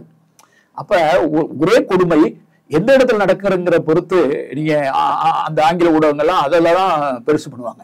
அப்படின்னு இருக்கும்போது ஊடக வெளிச்சம், விழிப்புணர்வு, சென்சிட்டிவிட்டி இதெல்லாம் சேர்ந்த ஒரு கூட்டு கலவையா தான் பாக்குறேன். அதனால இது வந்து ஒரு தட்டையா ஹேண்டில் பண்ண முடியாது. இது ஒரு காம்ப்ளெக்ஸ் இஷ்யூ. இதனுடைய உளவியல், வேதியியல், புவியியல், பண்பாட்டுவியல், அந்த பகுதிக்கான அரசியல், இது எல்லாம் சேர்ந்த ஒரு கூட்டுக்கலவை. இதை வந்து நம்ம வந்து காலப்போக்கில் ஹேண்டில் பண்ணி தான் நான் வந்து நம்ம தெளிவான திசையில தான் பயணிக்கிறதா நான் நினைக்கிறேன். ஏன்னா நம்முடைய எதிர்பார்ப்புகள், நீங்க வந்து ஒரு கற்ற ஒரு பெரிய பேராசிரியர், நான் வந்து கடல் பற்றி கொரோனா காலத்துல சங்க சுரங்கம், இமில் கடல், இமில் பனிக்கடல் பத்தி பேசும்போது உங்களை தான் அதை முன்னிறுத்தி நான் வச்சு பேசினேன். ஏன்னா நீங்க வந்து கடல் பற்றி அவ்வளவு உங்கள் துறையாடல் புத்தகம் படிச்சேன் அவ்வளவு. ஏன்னா நீங்க வந்து அந்த மக்களோட பயணிச்சு நீங்க அதுக்கான பதிவுகள் பண்ணி விழிப்புணர்வுலாம் ஏற்படுத்தி இப்படி பண்றதுனால உங்களுக்கு வந்து இந்த குரல் அதிகமா இருக்கு. அதுவே நல்லதான். நீங்க நான் தான் நூல் வெளியீட்டுல பேசும்போது சங்க இலக்கியத்துல அந்த மீன்பிடி தொழில் சார்ந்த அந்த சமூகத்தினுடைய எம்மனோரும் செம்மல் உடைத்தே அப்படின்னு சொல்றேன். எங்களுக்குள்ளேயும் ஜென்டில்மேன், சிறப்பான மனிதர்கள் இருக்கிறாங்க அப்படிங்கிற அந்த தன்மானம் இருக்குல்ல, அது வந்து 2000 வருஷமா நம்ம விதைச்சிருக்கோம். 2000 வருஷமான தன்மானம் அது. அப்படி இருக்கும்போது ஒவ்வொரு சமூகமும் ஒவ்வொரு புவியியலும் அதற்கான இலக்கியம், அதற்கான மரபு இதை வந்து காலங்காலமா கட்டமைச்சிருக்கு. தமிழ் சமூகம் வந்து மிக ஆழமான தொன்மையான தொடர்ச்சியால் இயங்குகிறது. அதனாலதான் தோற்ற தொன்மை தொடரும் இளமை, அதனாலதான் தொடர்ந்து உரையாடுறோம். இந்த உரையாடலை நம்ம நிகழ்த்துறோம். நீங்க நிகழ்த்துறீங்க, பலரையும் பேசுறீங்க. நான் பார்த்தேன், நீங்க திருப்புகள்கிட்ட பேசியிருந்த அந்த உரையாடலை பார்த்தேன். நாங்களும் விரும்பி இந்த பேசுறதை விரும்பி பேசுறோம் அப்படின்னு சொன்னா இந்த உரையாடலை நாம் தொடர்ந்து நிகழ்த்த வேண்டியிருக்கு. இதை என்னுடைய வந்து பேரிடர் மேலாண்மையில் வந்து நம் குறை காண்பதை விட என்னைக்கு வந்து டிசாஸ்டர் அப்படிங்கிறது சம்திங் டிஃப்ரெண்ட் ஃப்ரம் நார்மல். எப்பயும் இருக்கக்கூடிய இயல்பு வாழ்க்கையில இருந்து மாறுபட்டதான டிசாஸ்டர். இல்லைன்னா ஏன் அதை போய் பேரிடர்னு சொல்ல போறோம்? அப்ப பேரிடர், அப்ப பேரிடர் வந்து something different from the normal. படிப்பினைகளை எடுத்துக்கொள்ள அந்த அப்நார்மல் சிச்சுவேஷன் தான் அப்நார்மல் சொல்யூஷன்ஸையும் கொடுக்கும். அப்போ வந்து படிப்பினைகளை எடுத்துக்கணும், அதை வரவு வச்சுக்கணும், அதை டாக்குமெண்ட் பண்ணணும், அதை ஆவணப்படுத்தணும், அதை ஒரு சமூகம் உள்வாங்கணும். இந்த பொறுப்பை ஒவ்வொருவரும் உணர்வோம் நினைக்கிறேன். அதான் இந்த பேரிடர் மேலாண்மை களத்துல நீண்ட காலம் நீங்க வேலை செய்திருக்கீங்க. இன்னைக்கு திரும்பி பார்க்குறப்ப மறக்க முடியாத அனுபவங்கள். மறக்க முடியாத அனுபவம்னு அது எனக்கு பேரிடர் தொடர்பாக நிறைய விஷயங்கள் இருக்கு. திடீர்னு கேட்டீங்க, நான் சொல்கிறேன் தான். நான் வந்து சொன்னல 1999 சைக்ளோன், அப்போ வந்து முதல்ல அவ்வளோ பெரிய சைக்ளோன் நான் பார்த்ததே கிடையாது. அப்போ திருப்பி வந்து அந்த ஒரு மாவட்டத்திலிருந்து வெளி மாநிலத்திலேருந்து வாங்கி அனுப்பிச்சேன்னு சொன்னல, அதெல்லாம் முடிஞ்சு அனுப்பிச்சதுக்கு பின்னால் நான் வந்து என்னுடைய குடும்பமே வந்து அப்போ வந்து அரசினர் விடியில் தங்கியிருந்தாங்க. அவங்கள வந்து அங்கேருந்து தமிழ் சங்கத்தை சேர்ந்த ஒருத்தர் தான். டாடா சுமோல என் குழந்தையெல்லாம் சொன்னாங்க, தேங்காயெல்லாம் பறந்து வருது, அவ்வளோ பெரிய புயல். அதுக்கு நடுவில் ஒரு நாள் போய் ஒரு உணவு விடுதியை வச்சு அப்புறம் என்னுடைய நண்பருடைய வீட்டில் போய் தஞ்சம் போதாங்க. நான் ஃபேமிலியை விட்டுட்டு போயிருந்தேன். ஏன் விட்டு போனேன்னா, நான் பழைய மாவட்டத்துக்கு போகிறதுனால கூட வர்றேன்னு சொன்னாங்க. நான் ஒருவேளை நம்ம வந்து புயல் வேலையில் இருக்கும்போது அங்கே போய் வந்து வீட்டில் இருக்கவங்களையும் வச்சுருந்தோம்னா நம்மளுடைய கவனம் அதுலேயும் போகுங்கிறதுக்காக நான் விட்டுட்டு போயிருந்தேன். அங்கே போனதுக்குனால இவங்களுக்கு என்ன ஆச்சுன்னு கூட தெரியறதுக்கு வாய்ப்பு, தெரிஞ்சுக்கிறதுக்கு வாய்ப்பு இல்லாமல் இருக்கு. நாங்கள் வேலை பார்த்துட்டு இருக்கோம். அங்கேருந்து நான் வந்து ஒரு வாரம் பணியாற்றிட்டு இடையில வந்து ரோடு தேசிய நெடுஞ்சாலையில் பல கிலோமீட்டர் அடிச்சுட்டு போயிடுச்சு. அதனால வேறு சில மாவட்டங்கள் வழியா கிட்டத்தட்ட 2.5 மணி நேரத்தில் 3 மணி நேரத்தில் போக வேண்டியதை 6 மணி நேரம் டிராவல் பண்ணி நான் புவனேஸ்வருக்கு வந்து சேர்றேன். எங்கள் அரசினர் விடுதியில் வந்து நாங்கள் எங்கள் வீடில் துணி கிணி மணியெல்லாம் அந்த ஜன்னல் வழியாக தண்ணி அடித்து எல்லாம் செதறி கிடக்கு. நாங்கள் வந்து இதை சரி பண்ணிக்கிட்டு இருக்கோம். அப்போ தான் வந்து சேர்ந்துருக்கேன் திருப்பி. திடீர்னு வந்து அப்போ யாரும் டெலிஃபோன் பேச முடியாது, யார்ட்டையும் டெலிஃபோனே கிடையாது, கரண்ட்டும் கிடையாது. அப்போ திடீர்னு ஒரு கார் வந்து முதல்வர் வீட்டிலேருந்து வந்திருக்கோம், முதல்வர் வந்து உங்களை வந்து கையோட கூட்டுற சொன்னார். அப்போ வந்து கிரிவர் கொமாங்கோன்னு வந்து ஒரு கொஞ்ச நாள் தான் ஒரு முதல்வராக இருந்தார் அந்த பீரியடில். அவர் வந்து கூப்பிட்றாரு, சீஃப் செக்ரட்டரி அங்கே இருக்காருன்னு சொல்லி கார் அனுப்பிச்சிருந்தாங்க. அது யாரும் டெலிஃபோனில் பேசுவேன், டெலிஃபோன் கனெக்ஷனே கிடையாது. உடனே என்ன கூப்பிட்றாங்களேட்டு நான் வந்து உடனே இங்கேருந்து திருப்பி உடனே வந்து அந்த வெளி மாவட்டத்துலேருந்து வந்து ஒரு திருப்பி 1/2 மணி நேரத்தில் நான் போகிறேன். 1/2 மணி நேரத்தில் போனால் அங்கே முதல்வர் வீட்டில் போய் பார்க்கும்போது அவங்க சீஃப் செக்ரட்டரி இருக்கார். வந்து ஒரு பர்டிகுலர் மாவட்டத்தில் மாவட்ட ஆட்சித்தலைவராக இருந்தவர், அவருடைய மனைவிக்கு இங்கே ஏதோ உடல்நலக்குறைவோ ஏதோ கேள்விப்பட்டிருக்காரு, ஏதோ வந்து அவர் வந்து என்ன பண்ணிட்டாரு, ஒரு படகுல அங்கேயும் தொடர்புகள் துண்டிக்கப்பட்டிருக்கு, படகு மூலமாக வந்து ஒரு ஜீப்பில் வந்து இங்கே வந்து நகரத்துக்கு வந்துட்டார், தலைநகரத்துக்கு. அதாவது மாவட்டத்தை விட்டுட்டு, தன்னுடைய மாவட்டத்தை விட்டுட்டு வந்துட்டாரு. ஏன்னா அவருக்கு ஏதோ ஒரு ஃபேமிலியில் ஏதோ ஒரு நெருக்கடி, யாருடைய உடல்நலக்குறைவோ வந்துட்டார். இப்போ திடீர்னு மக்கள் தேடும் போது எங்கடா மாவட்ட ஆட்சித்தலைவரை இல்லையே அப்படின்னு தேடும் போது ஒரு பெரிய பொருள் இருக்கு. ஆளுங்களாம் வந்து மோட்டார் சைக்கிள் வந்து சொல்றாங்க, அரசாங்கத்திலேருந்து யார் வந்தாலும் அடிச்சிடுவோம், அப்படி பண்ணிடுவோம், இப்படி பண்ணிடுவோம்னு மக்கள் கொதிச்சுட்டு இருக்காங்கன்னு தகவல் வருது. இப்போ இவங்க கூப்பிட்டு என்ன சொல்றாங்க, நீங்க பல வருஷத்துக்கு முன்னால் 1986ல் 2 வருஷம் நீங்க சப் கலெக்டரா இருந்திருக்கீங்க, 13 வருஷம் ஆகுது. இப்போ வந்து அங்கே யாராவது ஒருத்தர் கலெக்டரா போகணும் அப்படின்னு சொன்னா யார் அனுப்புறது? அங்கே வேலை பார்த்த அனுபவம் இருக்குன்னு பார்க்கும்போது அங்கிருந்து வர்றவங்களே, இந்த கட்சிக்காரங்களும் கிடையாது, அந்த கட்சிக்காரங்க கிடையாது, அங்கிருந்து வர்றவங்க எல்லாருமே வந்து இந்த நிலைமை கட்டுக்கொடுறதுக்கு உங்க பேரை சொல்லி நீங்க வந்தீங்கன்னா ஹேண்டில் பண்ண முடியும்னு ஒரு ஃபீட்பேக் வருது, அதனால நீங்க போகணும் அப்படிங்கிறார். உடனே நான் வந்து ஃபேமிலியே இங்கே இதில் இருக்காங்க, எல்லாம் இதாக இருக்கணும். நான் சொன்னேன், நான் இல்லை மறுக்கக்கூடாதுன்னு, நான் போகிறேன் அப்படின்ட்டேன். போகணுன்னு சொன்னால் அங்கே வந்து போய் சேர்றதுக்கே கூட நீங்கள் மோட்டர் சைக்கிளில் கொஞ்ச நேரம், மோட்டர் சைக்கிளில், அப்புறம் காரில், ஜீப்பில், அப்புறம் உடனே நான் வர்றேன்னு சொல்லும்போது வந்து நான் போய் அங்கே வந்து மாவட்ட ஆட்சித்தலைவராக சேர போகிறேங்கிறத உடனே அங்கேயே சொல்கிறாங்க, எல்லாம் ரேடியோவில் சொல்லிடுங்க, ரேடியோவில் சொன்னால் கொஞ்சம் பதட்டம் குறையும் அப்படின்னு சொல்லி நான் போகும்போதே ரேடியோவில், அப்போ ரேடியோ தான் ஒரே தொடர்பு, ரேடியோவில் வந்து சொல்கிறாங்க நான் அந்த மாதிரி அந்த மாவட்டத்தை நோக்கி போய்கிட்டு இருக்கேன் அப்படின்ட்டு. அப்போ நான் அங்கே போயிடுறேன். அந்த மாவட்டத்தை நெருங்கி போகும்போது ஒரு இடத்துல அந்த மாவட்டத்தினுடைய மாவட்ட கண்காணிப்பாளர் அவர் வந்து கிட்டத்தட்ட ஒரு 100 போலீஸோட வந்து எனக்காக காத்திருந்துட்டு அவர் சொன்னார், வந்து அங்கே பதட்டமான நிலை சூழ்நிலை இருக்கிறதுனால நீங்கள் வந்து உங்களை வந்து இந்த படகுல போய் அப்புறம் போகணும், ஒரு 100 காவலர்களோட தான் நாங்கள் உள்ள நகரத்துக்குள்ள நுழைய விரும்புகிறோன்னு வந்து அவர் என்கிட்ட சொன்னார். நான் சொன்னேன், அதெல்லாம் இல்லைங்க, எனக்கு நான் இங்கே வேலை பார்த்துருக்கேன், இந்த மக்கள் எனக்கு தெரியும், என் கூட யாருமே வரக்கூடாதுன்னு சொன்னேன். அவர் வந்து என்ன சொல்றாரு, எங்களுடைய கடமை பாதுகாப்பு கொடுக்க வேண்டியது, அதெல்லாம் பாதுகாப்பு கொடுக்க வேண்டியது கடமை கிடையாது, நான் பார்த்துக்கிறேங்க அப்படின்னு. அப்புறம் திருப்பி அந்த படகுல போகும்போது நான் அதுக்கு பின்னாடி மோட்டர் சைக்கிள் தான் போகணும். மோட்டர் சைக்கிளில் போகும்போது வேணா அந்த அந்த ஓட்டுற அந்த மோட்டர் சைக்கிள் வெட்டுற வேணா நீங்கள் மஃப்டியில் ஒரு போலீஸ் வச்சுக்கோங்க, அவங்க நான் ஒரு கன்சீல்டு பண்ணலாமல் அனுப்ப முடியாதுன்னு சொன்னார். நான் சொன்னேன், நான் போய் சேர்ந்ததுக்கு பின்னால் ஒரு 10 நிமிஷத்துக்கு முன்னால் எந்த போலீஸும் வரக்கூடாதுங்க, நான் போய்க்கிறேங்க, பார்த்துக்கிறேங்க, நான் நேரடியாக கலெக்டரேட் போய்க்கிறேன்னு சொல்லி அவரை வற்புறுத்தி நான் வந்து அவருடைய அட்வைஸுக்கெல்லாம் மீறி வந்து நான் வந்து அந்த நகரத்துக்குள்ளே தனியாக நுழையிறேன். அந்த மக்கள் என்னை எப்படி நடத்துவாங்கன்னு எனக்கு தெரியும். நான் போய் நேராக கலெக்டரேட்ட போகிறேன். ஏற்கனவே அந்த உள்ளூரில் அங்கே ஒரு கோயில் ஒன்று இருக்குது, பிரஜா கோயில். அந்த கோயில் இருக்கக்கூடிய பூசாரி கீசாரெல்லாம் அங்கே வெயிட் பண்ணிட்டு இருக்காங்க. நான் உள்ளே போய் இறங்கணும்னா அங்கே மக்கள் கூட்டம்லாம் இருக்காங்க. அவங்க என்னை வரவேற்று வந்து அங்கே இருக்கக்கூடிய அங்கே வந்து ஒரு அம்மன் கோயில் இருக்கு. அவங்க சொல்றாங்க, அந்த அம்மன் தான் என்னை வந்து இங்கே போஸ்டிங் போட்டு வந்திருக்கேன். எனக்கு அவங்களுடைய மக்களுடைய நம்பிக்கை அது பண்ணி எனக்கு வந்து உரிய மரியாதையெல்லாம் கொடுத்து என்னைய கலெக்டரேட்டுக்குள்ளே கூட்டு போகும்போது அப்போதான் இந்த போலீஸ் படையெல்லாம் வந்து சொன்னது. அப்போ நான் அவரை பார்த்து ஒரு சின்ன புன்னகை புரிஞ்சேன். அப்போ வந்து எனக்கு தெரியும், இந்த மக்கள் வந்து அந்த மாதிரிலாம் என்னைய தாக்க மாட்டாங்க அப்படின்னு எனக்கு நல்லா தெரியும். இந்த இந்த நம்பிக்கை எனக்கு உண்டு. அப்போ நான் சொன்னேன், நீங்கள் சொன்னபோது எனக்கு வந்து என்னுடைய கடமை சார்ந்த ஒரு அச்சம் இருந்தது சார், அதனால தான் நான் 100 போலீஸ் வேணும்னு சொன்னேன். இல்லை, எனக்கு வந்து என்னை பற்றி தெரியும், மக்களை பற்றி தெரியும் அப்படின்னு சொல்லி அந்த மாதிரி ஒரு மோட்டர் சைக்கிளில் போய் அங்கே மாவட்ட ஆட்சித்தலைவர் ஆகி அங்கே 2 மாதம் வேலை பார்த்து எல்லாத்தையும் நிலைமையை சீர்கொண்டு வந்தப்போ அப்போ நீங்கள் இறங்கி வேலை பார்க்க வேண்டியிருக்கோம். அதை வந்து எனக்கு ஒரு மறக்க முடியாத ஒரு அனுபவம். நான் வந்து நிலைமையை கரெக்டாக கணிச்சிருக்கேன். அப்படிங்கிற இன்னொரு சம்பவம் சொல்கிறதா கூட, ஒரு மத்திய அரசினுடைய உணவு கிட்டங்கிய கூட நான் வந்து நேரில் இல்லாமல் 250 கிலோமீட்டர் தூரத்தில் இருந்து வாக்கி டாக்கிலேயே அதை உடைச்சு அதில் உள்ளே இருக்கக்கூடிய எவ்வளவு மூடைகள் அரிசியோ வந்து வீடியோ கேமராவில் பதிவு பண்ணி எடுத்துக்கிற சொல்லி இன்னொரு மாவட்ட கலெக்டருக்கும் நான் உத்தரவு பிறப்பிச்சேன். இப்போ குறிப்பாக அந்த மாவட்டத்துக்கு நான் வந்து போனதையும் அந்த மக்கள் என்னை அதுக்கு பின்னால் வந்து அப்போ அங்கே எங்கே டிசாஸ்டர் நடந்தாலும் அந்த மாவட்டத்துக்கு என்னை கூப்பிடுவாங்க. அந்த மக்கள் வந்து எனக்கு மறக்க முடியாது. அந்த மாதிரி இது வந்து 99. திருப்பி நான் 2001 ஒரு ஃப்ளட்டு, அதுக்கு வந்து நான் வந்து செக்ரட்டரியாக இருக்கேன், என்னை அந்த மாவட்டத்துக்கு அனுப்புகிறாங்க. அந்த மாவட்டத்துக்கு வந்திருக்க போயிருந்தப்ப நான் வந்து அந்த இரவு பகலாக வேலை பார்த்துட்டு இருக்கேன். நைட்டு 1 மணி 1:30 மணி கூட மீட்டிங் நடத்திட்டு இருப்பேன். அப்போ யாராவது வந்து மக்கள் பார்க்க வர்றாங்கன்னா நான் அரை மணி நேரத்துக்கு ஒரு தடவை அந்த நான் தங்கியிருந்த விடுதியிலேருந்து வெளியில் வந்து அந்த மக்களை அப்படியே சந்திச்சுட்டு திருப்பி உள்ளே போயிடுவேன். ஏன்னா ஒவ்வொருத்தங்களா உள்ளே கூப்பிட்டு வச்சு பேசினா எனக்கு அதிலே நேரம் ஆயிரும். அதிகாரிகளோட பேசுகிறாங்க, அரை மணி நேரத்துக்கு ஒரு தடவை வெளியில் வருவேன், வெளியில் வந்து பார்த்துட்டு போயிடுவேன்.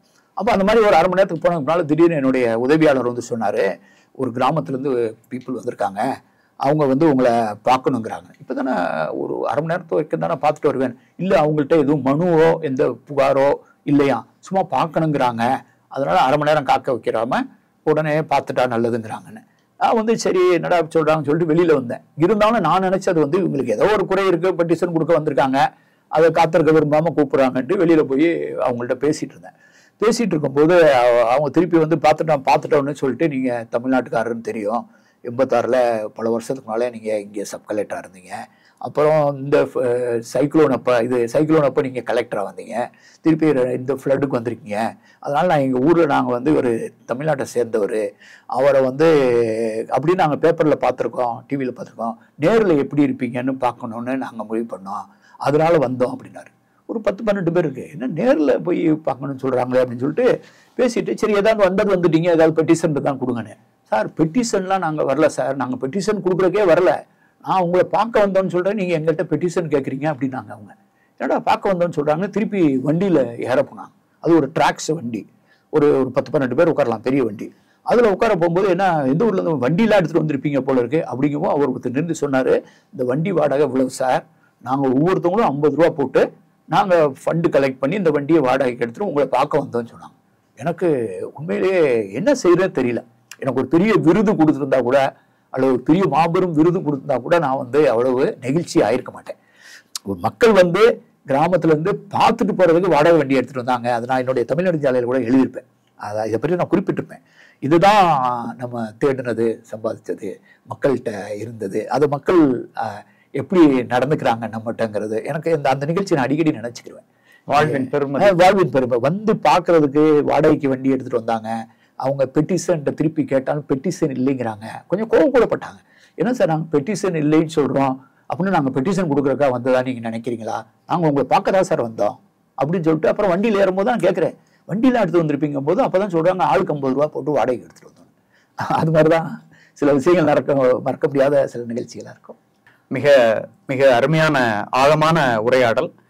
பேரிடர் மேலாண்மை குறித்து நாம் அனுபவங்களிலிருந்து அறிந்து கொள்ள வேண்டியது என்ன, நாம் அறிய வேண்டிய பாடங்கள், அதை பற்றின ஒரு ஆழமான ஒரு உரையாடல்.